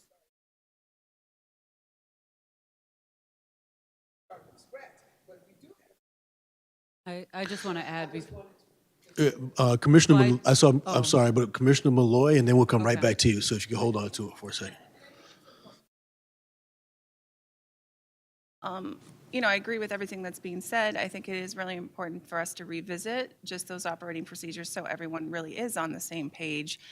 But then also a concern, though, that I have is not every concern that is brought to you as a commissioner rises to the level of needing to go to the superintendent, because he's got 7 people he's reporting to, and if 7 people are bringing 5 relatively maybe minor issues nonstop to the superintendent, that is a huge chunk of their day that they're spending dealing with those smaller fires. So if there is a standard operating procedure for how to, examples of how we might delegate, you know, with their permission, you know, whether that's handing that to, when people come, I'm the liaison for a high school, right? If a parent comes to me as a liaison for that school, I'm going to pass that directly to the principal of that school, that concern that came my way, and make them aware of it, and encourage them to get in touch with the principal about that matter. I don't think I necessarily have to reach out to the superintendent and also share that same concern. I sometimes copy people in on emails, but they're inundated with running the district. And so not all matters rise to that level, I guess is what I'm trying to say. So, and that's I'm one of the sorry, things that Dr. one of the things I shared, one of the questions I asked was, at what point does an issue rise to the level of needing to go to the superintendent? But that, again, is something that, and you won't, as a board, you won't always be on exactly the same page as to when that point gets hit. But if you don't have a clear understanding of about where that is, then you're all going to give different messages to the community. So yes, ma'am. Excuse me. go I'm ahead. sorry, Commissioner LeBron. If everyone could please be sure to turn on and speak into your mics. Folks are having a hard time hearing online. Thank you. Okay, thank you. We have communications protocols in writing, and actually those were sent to the full board a few weeks ago, where a commissioner was like, who gave you permission? A bunch of craziness in that response. But those things exist. And Okay. that is part of the orientation for new commissioners to go through. They're given a copy of it in writing. It's accessible by email, by going to the board clerk, but we do have a set of communication protocols that address those things, that also address what board members can ask for. Because in the past, we've had board members come in here and say, we want all of the history on all the DEI efforts that the district has made from '97 to now. Nobody has time for that. And oftentimes, we have these big requests from staff, and they're not even relevant to the conversation or outcomes or the moment in time. It's usually driven by things that they're hearing outside. And that is partly one of the reasons why those communications protocols were put in place a few years ago, for exactly that. Board members coming in here asking for large chunks of data that had nothing to do with the conversation at hand, the agenda at hand, and what this board was working on at the time. But somehow they went to a meeting, someone got in their ear, disgruntled staff, they want to see all the data. And so from that's how the communications protocols was also driven. But there are a subset of standards, and I think that is also what Commissioner Elliott is referencing to in terms of there being protocols in place. Because when I got on this board, there were none. And I just want to be real clear, there was no orientation. We had to fight for that. There was no we used to get the law book, and join. It was like running on a running train. But there was a lot of effort put into developing an onboarding process, an orientation, updating the handbook, updating a communications protocol that was the board and the administration working on it together so that both sides could agree, this is when it rises to this level, this is when it doesn't. So I just want to encourage my colleagues to read it because it exists, and if we're going to update it after this, then we update it, but the base is there in the foundation. Thank you. Perfect. And Thank if you. I can just add one other thing here, I wanted to go back to what Commissioner Malloy just said about she'll go directly to the principal. I think that's something that needs to be negotiated with the superintendent, because I do believe that when a board member who has this power, if you will, and it could be undermining the leadership of the superintendent. So I think that that needs to be negotiated so that the superintendent is also informed about it. Now, if it's a matter of sending an email directly to the principal, then copying in the superintendent, that's one way of doing it. But I think that those kinds of interactions is something that has to be negotiated with the superintendent, because that can cause some issues there because of that arrangement. And one good thing, and I'm gonna just That's be all right. brief, is that one good thing I'm hearing as far as processes and things that have been developed over time is that what it's informing me is that there's an opportunity to lean into those more. So some of us have read them, some of us do know of them, some of us have had them for a while and have had the opportunity to practice them. And so with being cognizant of newer commissioners that come in, how do we make sure that we put that in front of and continuously check in on those, just some pulse checks to make sure it's in front of us. Because I think when you are intentional about practice, it can become part of the muscle that you build. So that brings us to our last question. We have several, but we're going to ask you to write a response for this one as well. So our last question that we're going to ask you to respond to is, how will the board self-evaluate? And this may be in your materials already, Commissioner Elliott, but we'll ask you again to kind of think outside the box. How will the board self-evaluate and hold each other accountable for the agreements that are set forth in those policies around how you communicate? And you can feel free to write down any responses that you have.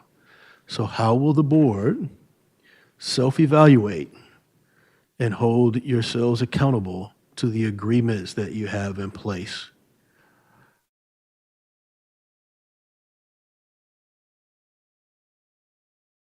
I'll ask the question again. How will the board self-evaluate? Meaning, essentially, if you've got policies in place, how will you hold each other accountable for maintaining those policies as they are set forth? Does that question make sense?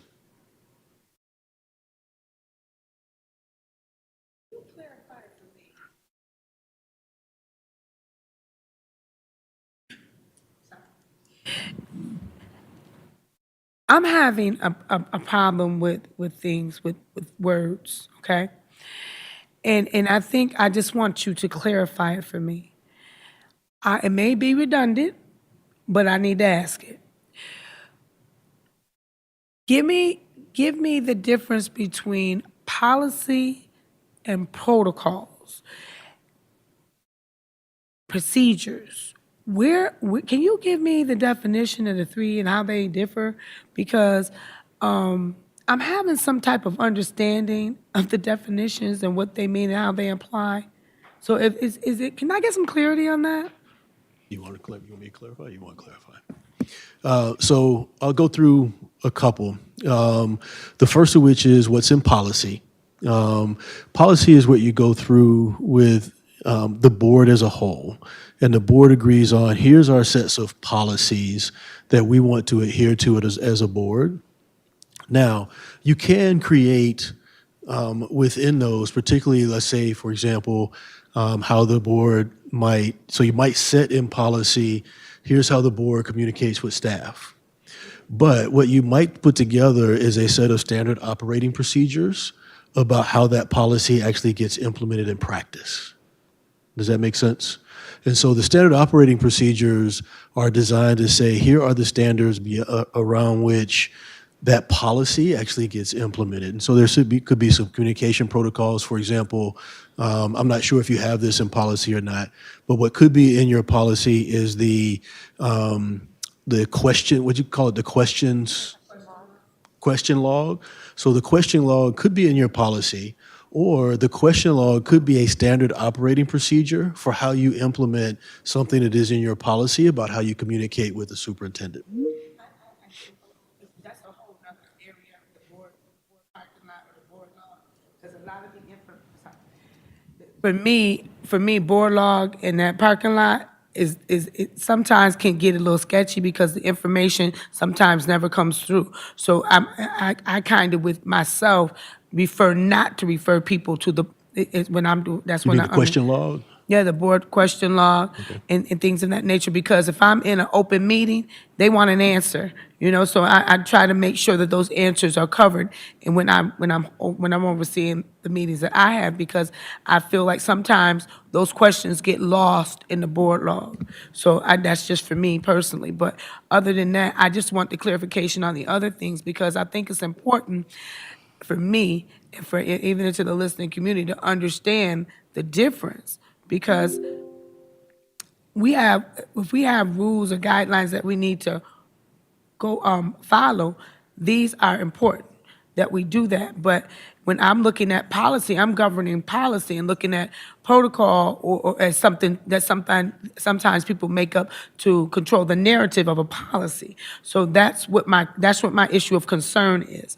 Because if you keep manipulating the system or manipulating the policy so much, then it becomes like a moot point. The policy ain't gonna never work. And that's why the last question I asked is, how will you hold each other accountable if you work outside of the district policies or the district protocols that you've established? So once you've established those, that's one thing. The question is how will you hold each other accountable if you work outside of that? So if I go outside of that policy, what is the process for saying you're working outside of the policy? Okay. How do we get back into working within the policy? So maybe adding something to the policy to govern that. That's why I asked the question. Okay, thank you. Thank you That's very why. much. That's the reason I asked everybody to write down. So just adding something to the policy. Why I to asked govern- everyone to Thank write you very down much. how will you Got hold each you. other accountable Got if you're you. working Thank you outside very of the much. policy. That makes sense to me now. Thank you. All right. Why is that piece so important? Beg pardon? Accountability piece. Say Well, again? before we, Commissioner Elliott, I'm sorry, and please forgive me. I just wanted to, before we go into that question really quick, I want to stay in there so that what you're saying doesn't get lost. I just wanted to touch on the board question log as far as depending on what information we put in, it can take time. There may be timelines attached to that, and it is monitored. And so we do have the opportunity for follow-up to get those questions answered. That type of thing. So I want to kind of just validate that piece as well. So it can be, and it depends on how much we're asking, what we're getting from that. And it may not be an immediate response, so you got to give the staff time to respond. So I just want to kind of put that in there. But I want to go back to Commissioner Elliott. So, Okay. so why is But- the That's okay, they always miss, oh, I'm sorry. why is the Sorry, I'll get you accountability next. piece Why is important? the accountability piece. accountability piece important? Again, it goes back to what I talked about. You as a board, in all that you do when you interact with the community, when you interact with each other, when you interact with staff, you send a message about what is acceptable. You send a message about how the board will operate and function and address issues, concerns. It's the reason we started the conversation with, is someone coming to you as a customer or is someone coming to you as an owner? And as a board, you want to deal with ownership issues because you are the representatives of the owners. As a board, you want to have processes for dealing with customer concerns, but you have to understand that customer concerns aren't yours. So how you communicate with your colleagues, how you communicate with your community, and how you communicate with the staff about how you handle and will address those. If it is handled uniquely by different board members, where some board members may go straight to the superintendent with a response, I'm not saying it's good or bad.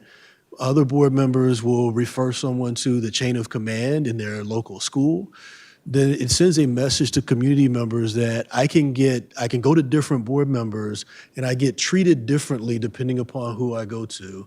It also says to community members, there's preferential treatment, perhaps to some over others, that some community members get different representation, and it sets you all up for having and creating a different message to your community about how the board functions and operates and how the board should function and operate. It also says the same for your staff, because your staff get a different message and it creates confusion. And so clarifying that so that the board all functions as a unit is important. And if that does not happen, what's next? That's why you have to say, that's why I asked the question, how will you hold yourself, how you hold each other accountable if you operate outside of the expectations that have been created? Does that make sense? Commissioner Patterson. Yeah, I may be a little off here, and I do agree with what you're saying. But first, we have to agree to be evaluated, and we have to agree to a self-evaluation to know what we're doing right and what we're doing wrong, what changes we can make, to be a better board. One thing I'd like to say is in the state police, which is a large organization, we had scenarios for every event. So when something happened, we had a field manual and we had an administrative manual. And in those two binders, which were pretty thick, were the answers to all your questions. So maybe we could create something like that where we have a list of scenarios and whether they're customer or, the opposite. Customer, owner, how you respond. Okay. Yep. Would anyone else care to respond? Now, going back to how you hold each other accountable. Does anyone have any? I hope you had a chance to write. I know we jumped right into Q&A with that, but does anyone have anything you'd like to share about what you wrote down regarding the question, how will you hold each other accountable?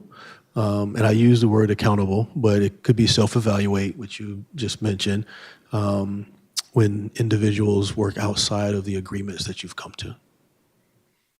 Any thoughts? I have to admit, I would love some examples around what you've seen, because I understand that accountability drives standard, right? And if you have a standard of excellence, a standard of expectations for yourself or our collective board, then you're more applicable to reaching those, right? I would love to hear some accountability measures that other boards have maybe put in place, maybe one or two, because in a space of dysfunction, sometimes the accountability looks like drastic measures. And that's not, sometimes, just from a professional lens, it can be a conversation. It doesn't have to be the board president be brought into something. It can be, we had a tough night or we didn't agree, the tone was off, and that personalized ability to go to one another and just have that conversation, gain understanding, clarity, and, figure it out on that level can happen. And then if it doesn't, maybe, you figure it out, but there's just some professional expectation. And the way we talk amongst ourselves as a board is not okay. So again, I don't want it to, I'm trying to stay away from some things right now, but it doesn't have to be the most egregious piece to hold someone accountable. So can you give a few examples of maybe some healthy ways of holding each other accountable you've seen among other boards? I would love to when you establish your own first. Why you So gotta the do it answer like that, Dr. Hart? The answer is yes, absolutely. I'll be happy to easy way share. out? So there's a couple of things. The first of which I will share is we've worked with a lot of boards, so we've seen what's been created. What works in other cities and boards and school system is not necessarily what's going to work in Rochester. Understood. And so the same way we did with the generating kind of your ideal board agenda, create that first, and then we'll come back and share, okay, here's some other ideas that may work for you, but we want you to create your own first. So we're going to push you to create your own ideas first, Okay. and then we'll add what we see. Well, I do encourage dialogue. I think it's important that we, I mean, on the most basic level, if there is an issue, if you're able to just go to your board colleague and start with a conversation. That's the first start, I think. Everyone doesn't have to be involved in that Okay. necessarily. Can I make a suggestion? I'm going to go to Commissioner Santiago first, and then we're going to come back. So hang on to that. Yes, sir. My recommendation is, in where it's written out as far as the expectations of the board, that it's also written out as far as the measure of accountability. Whether, it's a process that starts off with, conversation with the president, and then from there, having it written out as far as what does accountability look like. Because although we may make agreement with this board, a couple years down the line, it might be another board or a different board. And so, in my opinion, for these things that we're setting, and the amount of money that we paid, to get this, which is taxpayer dollars, that we should have things that are fundamental, that are there, not just for this board, but boards in the future, to make sure that what we've paid in taxpayer dollars for this governance training can be effective, not just for this board, but moving forward. And of course, future boards can tweak it, but I think that there should at least be something written as far as what does accountability look like, and the process of accountability, which of course would be an agreement of the board. But, step one, conversation with the president, step two, and then just going into more severity depending on the situation. So that's my recommendation. And I missed the very, very first thing that you said, but I think was the very first thing, conversation with the president, because it wasn't clear what you said right off the bat. Yeah. I was just saying, for the process, for there to be kind of tiers, because Okay. some people don't come on this board knowing exactly what's going on, and of course we now have the onboarding, and so that's a good way to know. But sometimes, in the process, you may forget. There's a lot that goes on in this position, and so I think that that's important. Just for it to be laid out and written on paper. Of course, not too specific. Because policy is policy, or what's agreed on is agreed on, but specific enough to where there's a framework on how to deal with conflicts on the board. Thank you, sir. Would anyone else care to share? You always forget me. I did. I apologize. My suggestion would be to establish like an ad hoc committee. It doesn't have to be, all board members, but representative from the board. It can be people from the community. It can be our general counsel, on that committee. But, just to work on this, what changes should be made, what should be adopted, changes in policy, things like that. So it won't take away from the everyday operation of what we're doing here as a board, and won't put that much strain on the president. So just my idea. We can also establish a set of questions that we ask ourselves, right? As far as, so I guess you would start with the end goal, like what does a functional board look like, right? And so identifying those measures that we think are functional and that what we would want to see. And then we would pose questions. I don't know if it's a mid-year review. It doesn't have to be too intense or crazy, but it can just be, how do I believe I'm functioning in this particular space? But again, we would not be able to function in this pseudo reality of harmony, because that's one of the 5 dysfunctions of teams, is that fake harmony. And so, because if I'm evaluating myself, I should be able to give it to Commissioner Elliott, and she can also evaluate me from an objective lens, and I'll be able to receive that type of feedback, or vice versa, however that looks. So we need to work towards getting to a healthy space as well, because other than that, it'll be weaponized. And I think that distrust that exists currently does not allow for that level of accountability. I think that's why I asked. I think what I'm hearing is that, and correct me if I'm wrong, that you're looking for clarity in our roles and accountability. That's what I'm hearing, that unless I'm not understanding you clearly. Not clarity of the roles, but more so, so if a high functioning piece is that, I'm not gonna yell at you when I disagree with you, even if I'm cringing at something I think you're saying and I don't like it, I think it's wrong, I'm not going to speak to you in disrespectful tone, right? I'm not, and so that might be a measure of how am I engaging my colleagues?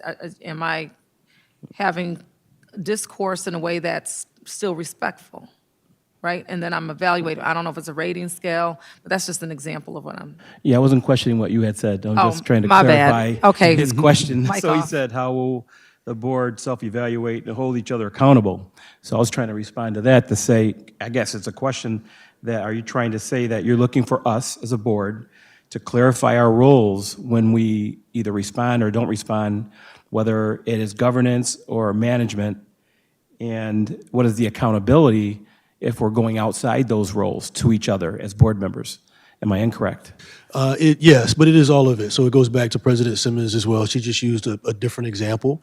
But if you've established a series of guidelines, which we'll show you in a moment that you have, because we're going to pull up, show it to you, and email you what we talked about with board guardrails. If you remember the last time we were together, we talked about board guardrails.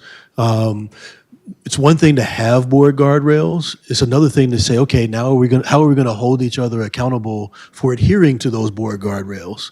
That's the conversation we're having now.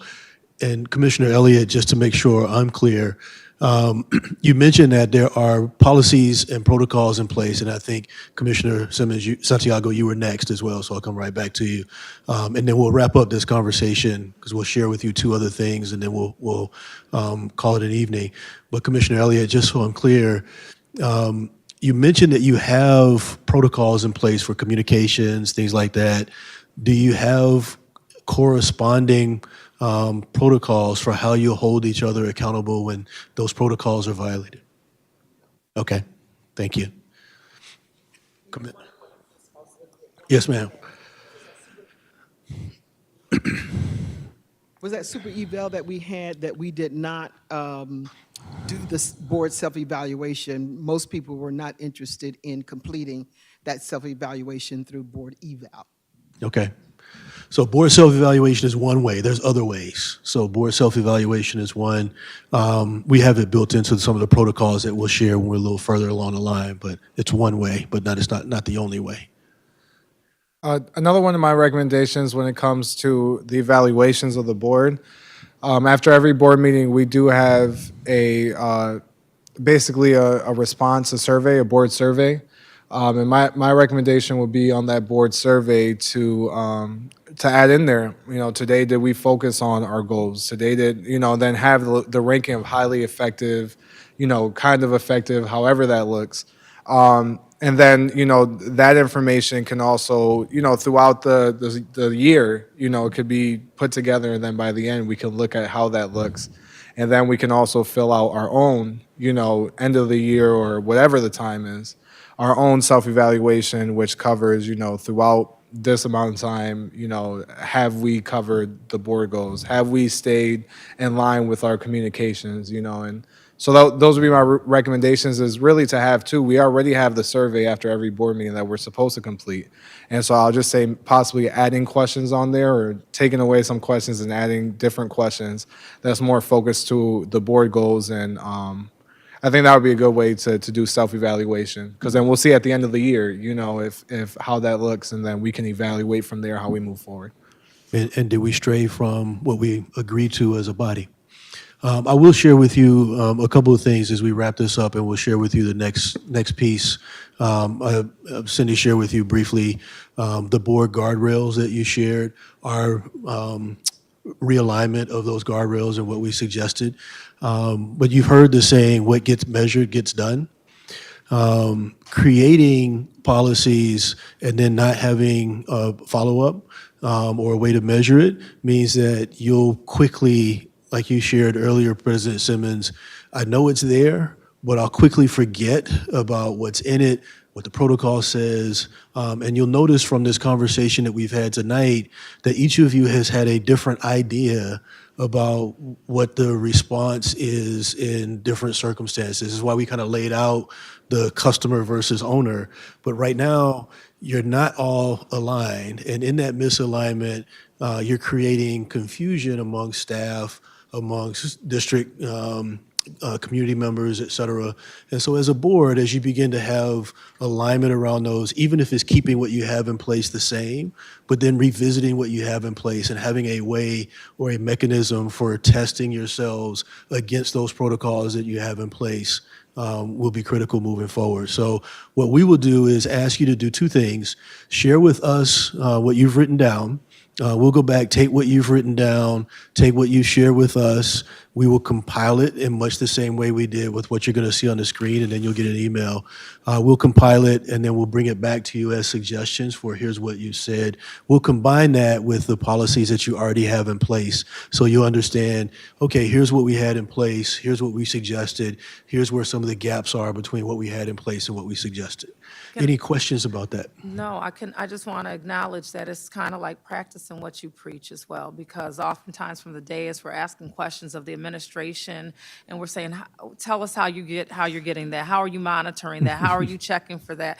And then we're getting responses that say, hey, we do walkthroughs, we're doing a check, we're walking in the classrooms and making sure the teachers are in alignment, and they're saying the same thing, and that's an expectation we have of the district that we govern, as we would say.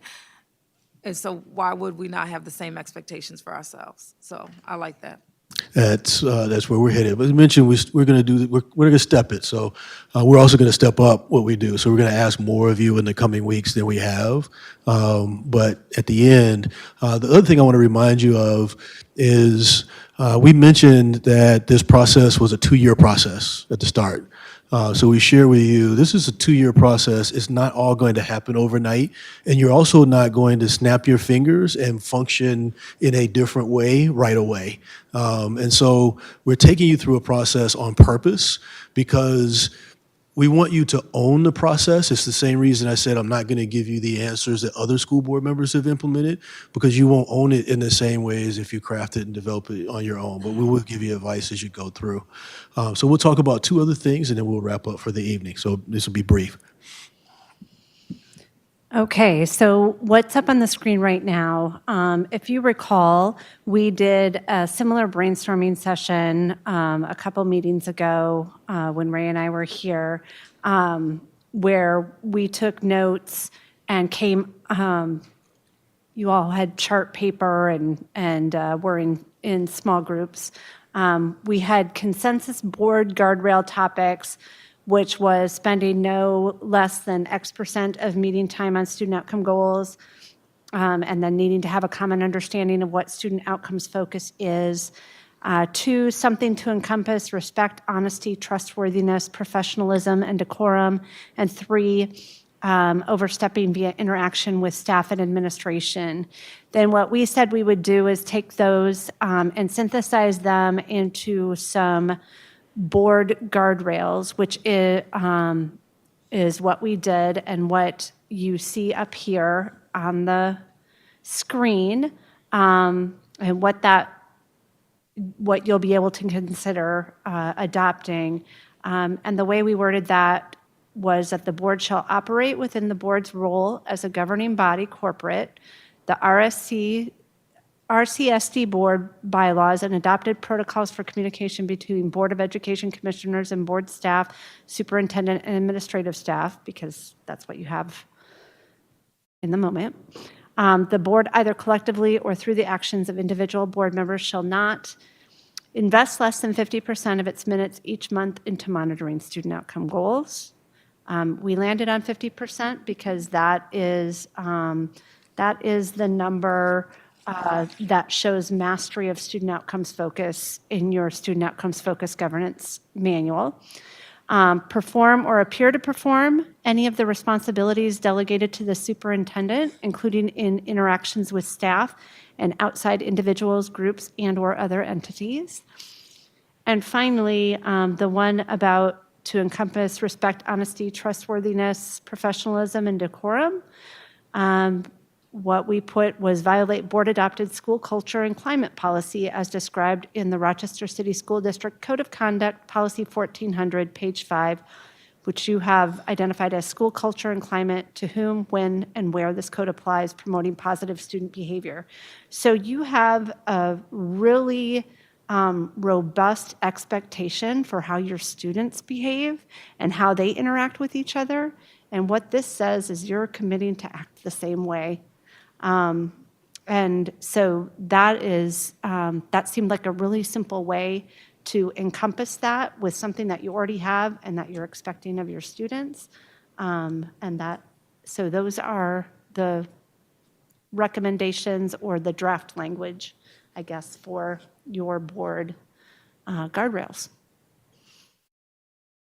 Any questions on those? And those, again, we'll provide those for you all to be able to look at and then consider as appropriate. So those guardrails are not set in stone. That is, and you'll have it in your email. That is what we got together to propose for you as a set of guardrails. We will get together now to do the same process for what we just talked about in terms of policies around how you communicate, et cetera. We'll review the policy that's currently in place. And then we will work with President Simmons and the team to set up a review process for you as well for that information. Anything else you want to cover? Oh, go ahead. You can do that part. You know more about So the last thing, I think there were some questions that you all had of us, and so we'll open it up for you to quickly ask us any questions that you might have. It doesn't have to be quick, but we'll stay until we've answered your questions. We talked about sunsetting committees in the past. There were committees that were sunset, and then there are committees that are still continuing. That we recommended that these were the ones that continue. These are the committees that will be sunset.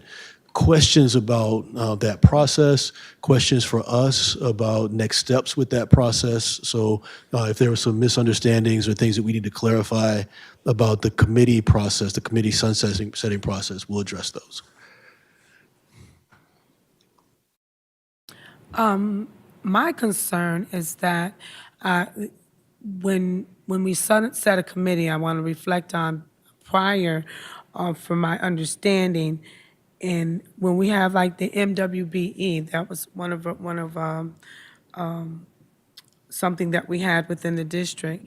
Once it was like, now once that committee was like dismantled, so to speak, it's like it was almost forgot about, or it maybe not forgot about. And I don't want to use that term. Maybe we couldn't. There was not enough transparency in it, so we didn't know what was actually going on. With the governance of the MWBE. So my concern is that by sunsetting these committees too soon, that we will not have the oversight that we need that will govern them accordingly. And I don't want that to happen as it has happened with other committees or things that have happened within the district, and it falls on deaf ears and nobody's overseeing the process. And that's the concern of mine. So I would think that to sunset something is to be able to have a collective group of people to come together that can have a meeting of the minds. And until we have a group of people that can come together to have a meeting of the minds, I don't think that certain committees should be sunset until we can get out those kinks within the group itself. That is just my recommendation. I'm not saying that they should never, ever be sunset.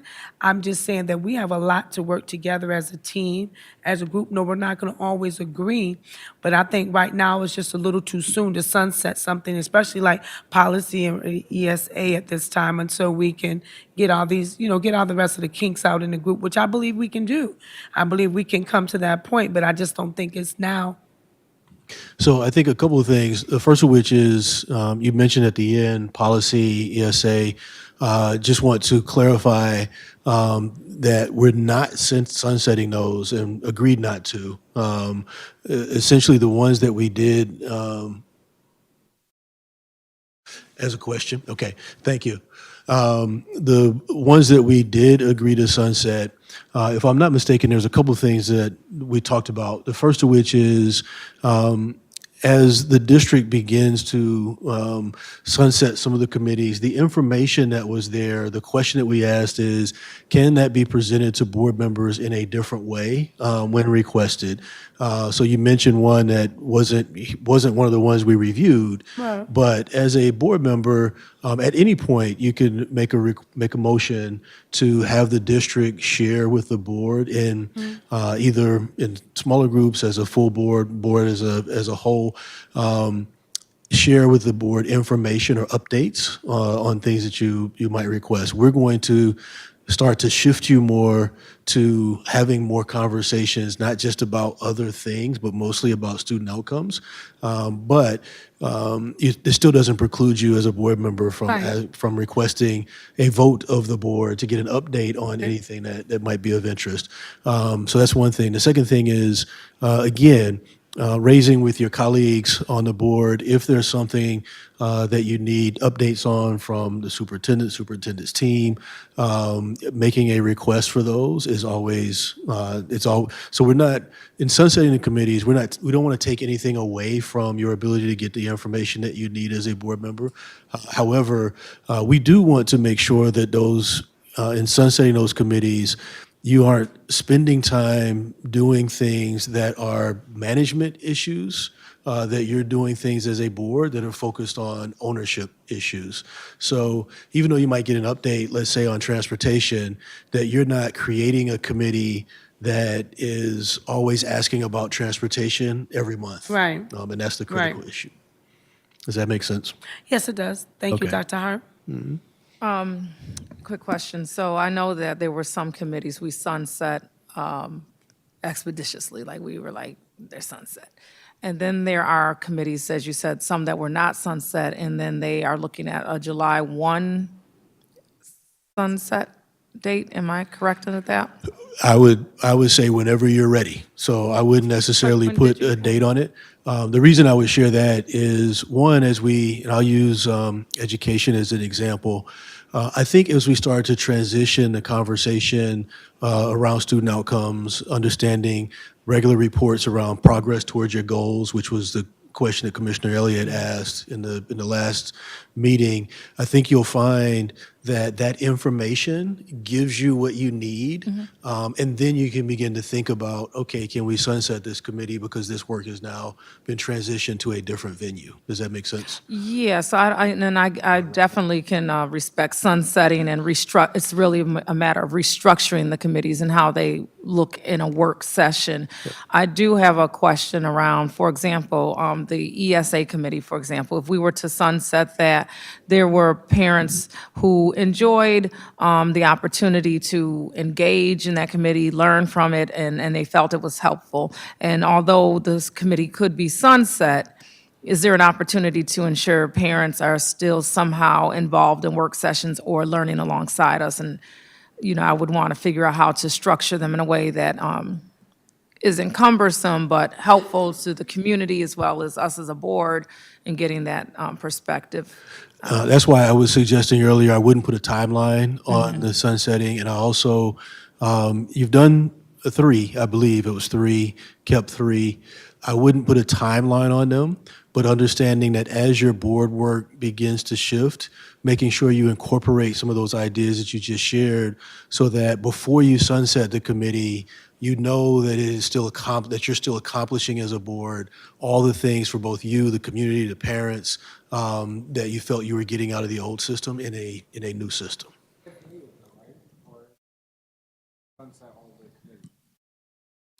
Well, a couple of things. The first of which is one of the committees you can't sunset by law.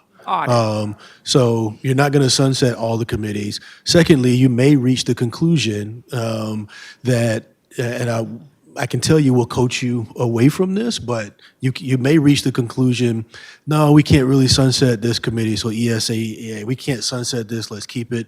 The reason I would coach you away from that is what we generally coach boards on is that if you create a committee, like we just talked about an ad hoc committee to revise this particular conversation we just had, your board committees for doing board work should be just that, ad hoc. You create a committee to accomplish a certain goal by a certain time.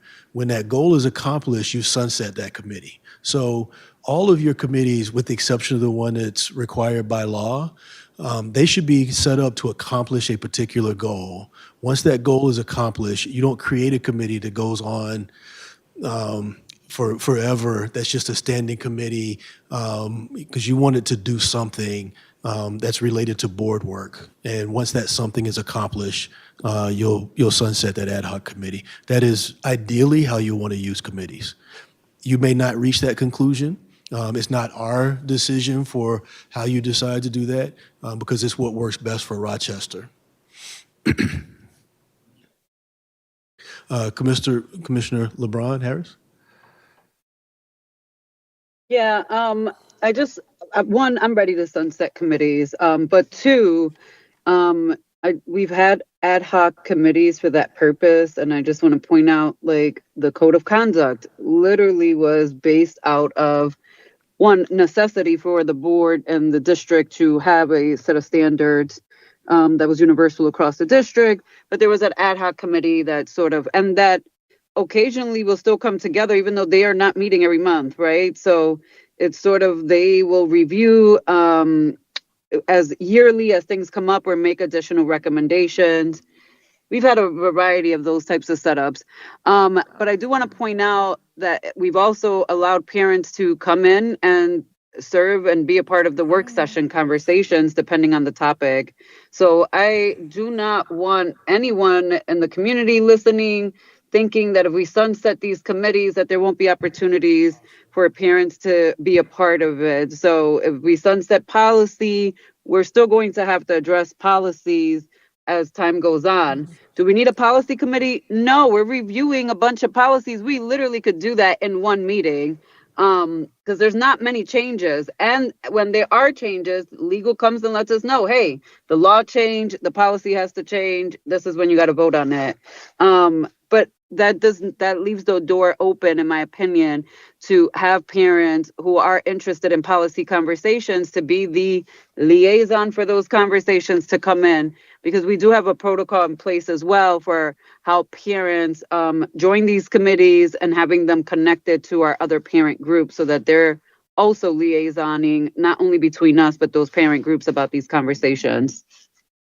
That's perfect. And I think, one, we're going to let you go down the process, but we've seen some ways that has been handled in ways that aren't committees per se, but ways that you as a board can still ensure that your parents and your communities are your parents and the community are a part of processes, educational processes, things like that. I won't share it now, but we do have some things which we just wrote down. I'm so confused because I thought we had like I know we did the other ones, but I felt like we went over a timeline of consideration for the end of the year or something of that nature for the additional committees to sunset them.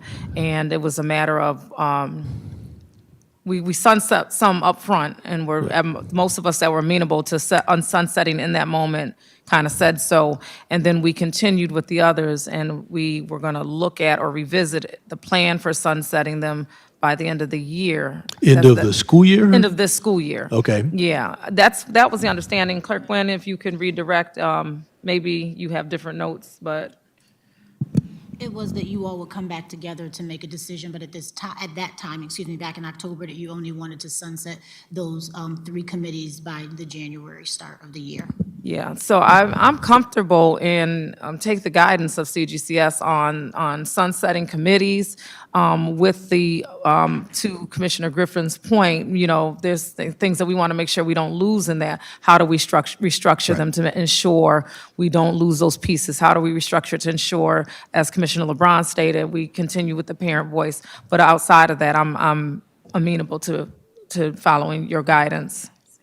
Yeah, for now, keep the committees. You haven't quite transitioned enough of your work to move away from those committees that are of interest to you. So my advice for now, keep those, and we'll set up a timeline for, I don't know, we'll have to see if we can make it by the end of the school year. It might be possible, but it may go a little further. You say in the end of the school year and what that would look like? Yep. Okay, So gotcha. we can target that, but Okay. it may go a little further depending on whether or not you feel like, okay, we've got everything built in. Okay.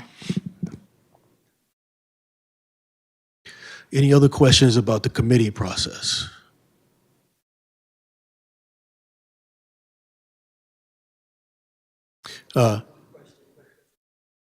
Okay, okay. And I was, we're also going to go around and just ask for immediate reactions so we can, we can share that. As a final, just going around the room, any reactions to the conversation we've had today? And we'll start with Commissioner Griffin, and then we'll go around the room. You don't have to go first. We can start with anyone who cared to share first.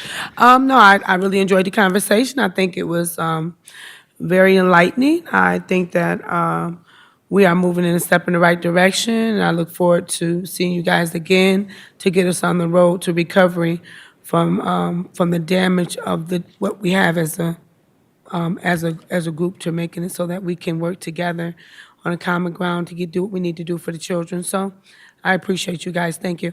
Thank you.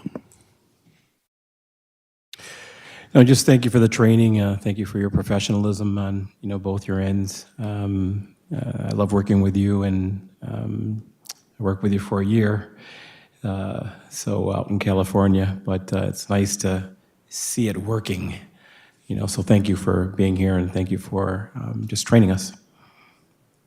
No comment. Thank you.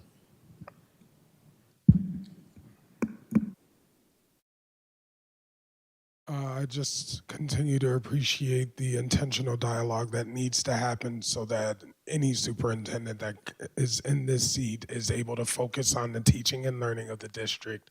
And the more we can have those conversations, the better it is for our kids, and the more outcomes will actually be seen at the end of the year as a result of this. So thank you.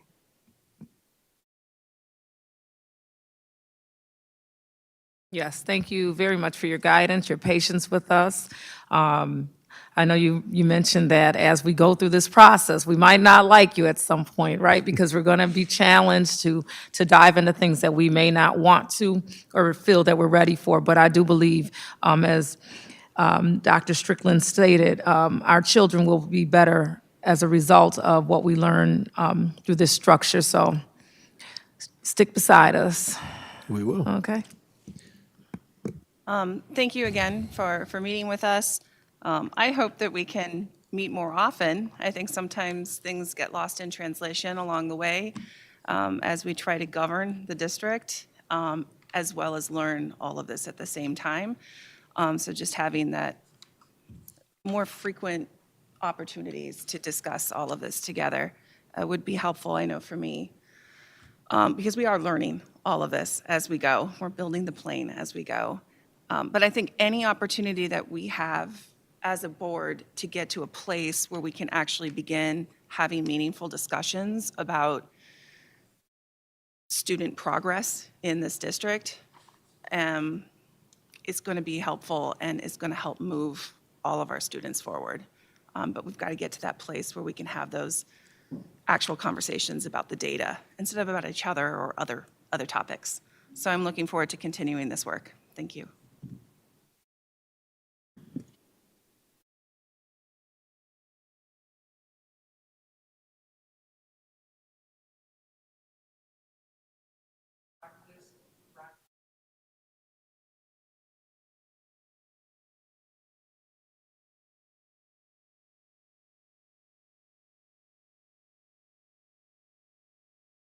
Commissioner LeBron Harris, did you have anything you wanted to share? You guys, I lost sound when Dr. Jaime was talking, so I didn't hear what he said. I'll be honest, for me, I'm sort of just going through this right now, and I have deep concerns on other things, and I just don't do fakeness. I don't do fake harmony. I definitely want what's best for kids in this district. But, one thing that's actually not defined is what that is. And as we're going through a coup in this country, we have a board that has not yet planned for what we're going to be doing and how we move forward. So I'm committed to it. I'm still going to be coming to these things, but I'm going to be honest and coming to them. I'm not going to pretend like things are all great. There's lots of people I don't respect on this board, and I think it's going to be a challenge as we move forward. And that's what I got for tonight. Thank you. Thank you, and thank you for sharing that. It gives me an opportunity to reiterate one of the things that we shared at the very outset of this process. At the outset of this process, you'll recall we shared we don't expect you to all agree on all things. We don't expect you to agree with each other. That is a healthy part of the school board process. And you won't necessarily like all of the individuals. One of the analogies that we often give is a football analogy.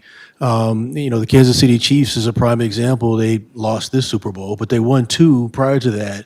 But everybody in the locker room doesn't like each other. And that's not the definition of what it means to actually work together. And so what we want to make sure you have is the structures in place to be able to work together. You don't have to like each other. You don't have to agree. Matter of fact, it's healthy if you don't agree. But it's just a matter of how do you dialogue when you don't agree, when you're on the dais together, and when you're behind the scenes. So getting kumbaya is not our goal, and we don't expect to get there. But being able to work together on the dais and have a healthy respect for each other's perspectives is important. Commissioner Elliott, you had something you wanted to share at the end, and we'll turn it over. Yeah, I wanted to, the last question I asked you the last time with regard to the education department and the Trump administration. Yes, ma'am. And where are we now from your perspective?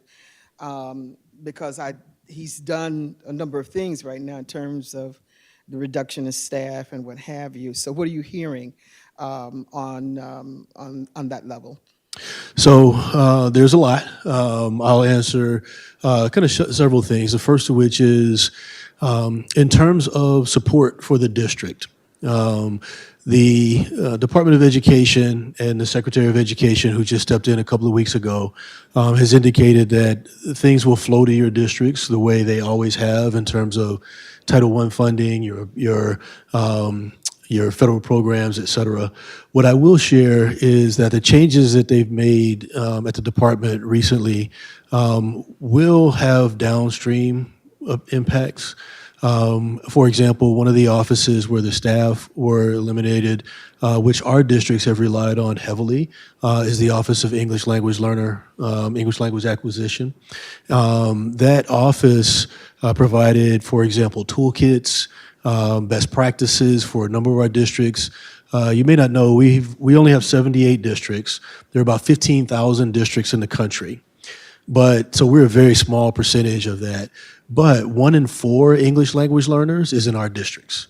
So offices like that have provided support to our staff. We connect your staff directly with staff from those offices to answer questions, provide supports, those types of things. Those will be impacted. Our staff is still in place to answer questions, but not having a central focus from the U.S. Department of Education. One of the things that I noted in one of the statements that I made recently is that it is particularly telling as a country if we disinvest in education. The Department of Education was already one of the smallest departments in the federal government. It's now probably the smallest department in the federal government. If that is the priority we place on our nation's future and educating our nation's citizenry, and in particular, our children are our nation's most precious resource. We may think it's oil, we may think it's gas and other things. Our most precious resource is our children. And if we disinvest in our nation's most precious resource, it says something about us as a nation. How is the council advocating? So we are doing a number of things. We'll talk more about that this week at our legislative conference. But one of the things that we've shared is we actually operate on 2 fronts, one of which is a legislative front. And that is, it's one of the reasons why we asked you to advocate when Congress recently voted to cut funding. So the instructions in the House, it wasn't for all Congress, it was House of Representatives, but the instructions they gave to their committees was to cut $330 billion out of workforce and education, and to cut $880 billion out of energy and commerce. Inside of energy and commerce sits Medicaid, Medicare, and Social Security. It is mathematically impossible to cut $880 billion out of energy and commerce without touching one of those three. What we asked you to advocate for is make sure that Medicaid, which our districts receive millions of dollars in reimbursements for Medicaid services that we provide, that Congress not touch K-12 education. So there are continued fights for that. We are going to continue to fight for that, both in the current year's budget, which, and I can explain more in detail offline, but what Congress just passed was a continuing resolution to the end of the fiscal year. That continuing resolution does not have the same instructions in it that typically guides the appropriations process for Congress, which means that the administration will now have a little more leeway in how some of the funds get used, but we'll address that from an administrative side of things. And more importantly, as they go into the next fiscal year, making sure that we protect and don't block grant things like Title I, Title III, we don't eliminate Title II, that your food services reimbursements aren't impacted, that are not impacted. And I'll address one more thing and I'll take your question. And then finally, we also advocate when needed on the judicial side, so through a court system.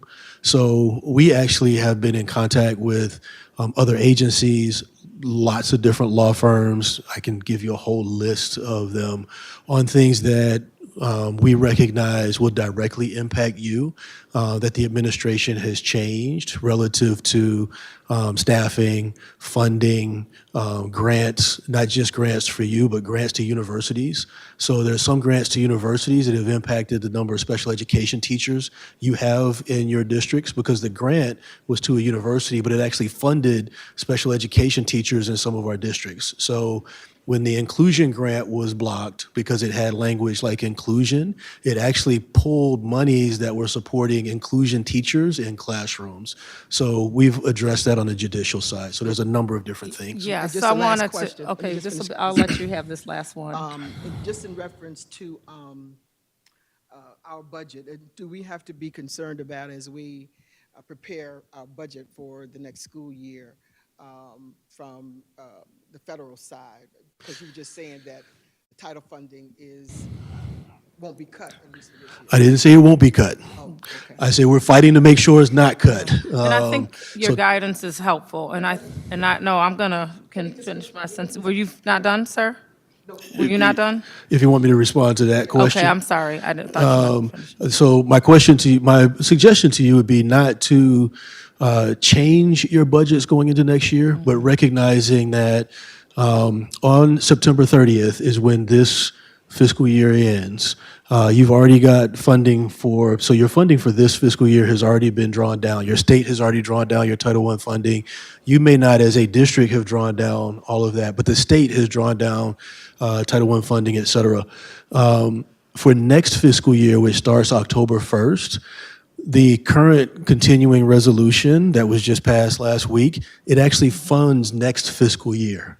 So we'll know more about how the department and administration will handle that funding. What I would say to you going into the new school year is just recognize that as of October 1st, there may be changes, but your budget, I would go into your budget year, particularly for state and local funding, as you normally would, but recognizing that October 1st may mean unique things for the district. A lot of it depends on, and if I were in your shoes, but I'm speaking to the superintendent, I would identify what do we spend our federal dollars on, what could potentially be impacted should things change on October 1st, and then what is our contingency plan if on October 1st the funding isn't what we would expect it to be for this year. Does that make sense? And I was going to just say that, your calls are extremely helpful. I think it's imperative or important that we not make assumptions that folks are not in tune, or, we may not message things the same way, but when you talked about the Title I, the funding formulas and the grants are what we want to keep our eye on in a budget. And so that is an understanding that we walk around with, and we are privy to the calls that you have where you're updating us, and we want to thank you, the CGCS, for the work that you are doing to ensure school districts across the nation are in tune and able to move without, I call it Chicken Little syndrome, the sky is falling, because it is scary. And we recognize that this particular administration doesn't follow the rules. And so even though certain things require an act of Congress and, legally you shouldn't be able to do this, they are in fact doing things that are, could be very harmful. When you lay off staff and have to bring them back, that can impact how dollars and resources flow. And people are paying attention and are having those conversations, and that's why it is important to recognize the difference of not so much harmony, but the importance of working together so that we have these unified conversations to understand how this district needs to move on behalf of the students. And no one person is the savior of this particular issue. The piece I wanted to ask you about is we have a general counsel, you might be able to redirect me. There was a letter that was generated from the Council of Great City Schools and was brought up a while ago during a board meeting around signing on. It was like a junction or something that. If I'm recalling, it might have been something from Dr. Hart, was it a message from Dr. Hart encouraging districts to reach out to legislatures? I think so, and to sign on. Was there something you asked us to sign on to? There was a recommended, maybe a resolution or something like that's that, what it was. that districts could pass Yeah. to show, kind of support for some of the things that the Council of Great City Schools are doing and to advocate against some of these budget cuts.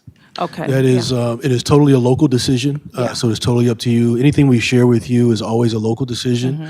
However, I can tell you that as the congressional process and the congressional budgeting process moves forward, that is not the last time, and that's not the last time we're going to ask you to reach out to your congressional leaders, and not only in your district, but across the state as well, making sure that they understand that some of the decisions that they're making on the possibility, and one of the things that, we had representatives who got back to us and said, oh, this bill doesn't say anything about cutting Medicaid. We Yes, didn't it say the did. bill said anything about cutting Medicaid. What we said is, don't cut Medicaid to K-12 education, and that message won't change. So there is, the language in the bill said cut $880 billion. It didn't say where. Right. But what we want to make sure of is that it's not cut out of Medicaid, it's not Proactive. cut out of Title I, or other things that are that you rely on to make sure you're providing your students the supports they need to improve. Thank you, thank you. Can I just say, though, that Can I- it is can part I- of Project 2025, and it is part of the plan. There is a bill right now to terminate the Department of Education, right now in Congress. We're in that was just agreement. put in yesterday. We're- So we're- no, Camille, you're not going to be funny and try to throw little directs and think I'm not going to respond to we're- it. we're in Don't play agreement, yourself, but I 'cause think will you play you right misheard back. something. Don't play yourself, because I will play you right back. You That's all I'm can't, gonna you tell can't do that, Do Commissioner not play LeBron. yourself, because I'm going to play you right back. You That's can't it. do that.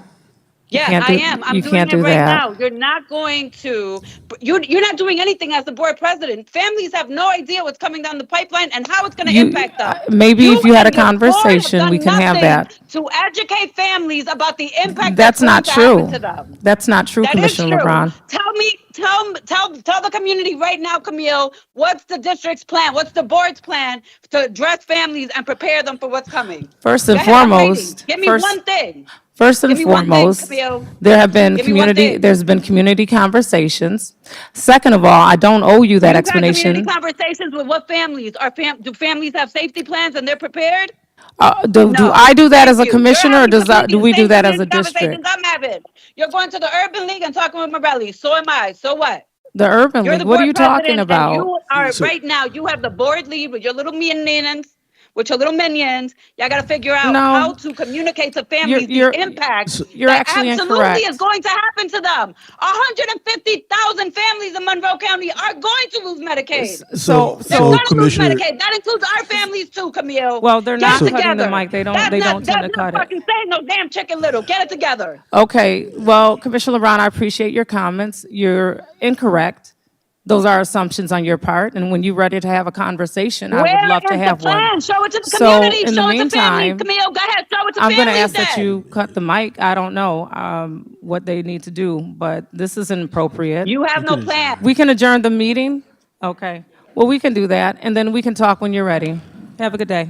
The meeting is adjourned, and so Yeah, I will ask absolutely. for motion to adjourn. So moved. All in favor? Aye. Aye. Good night. Good night, everybody.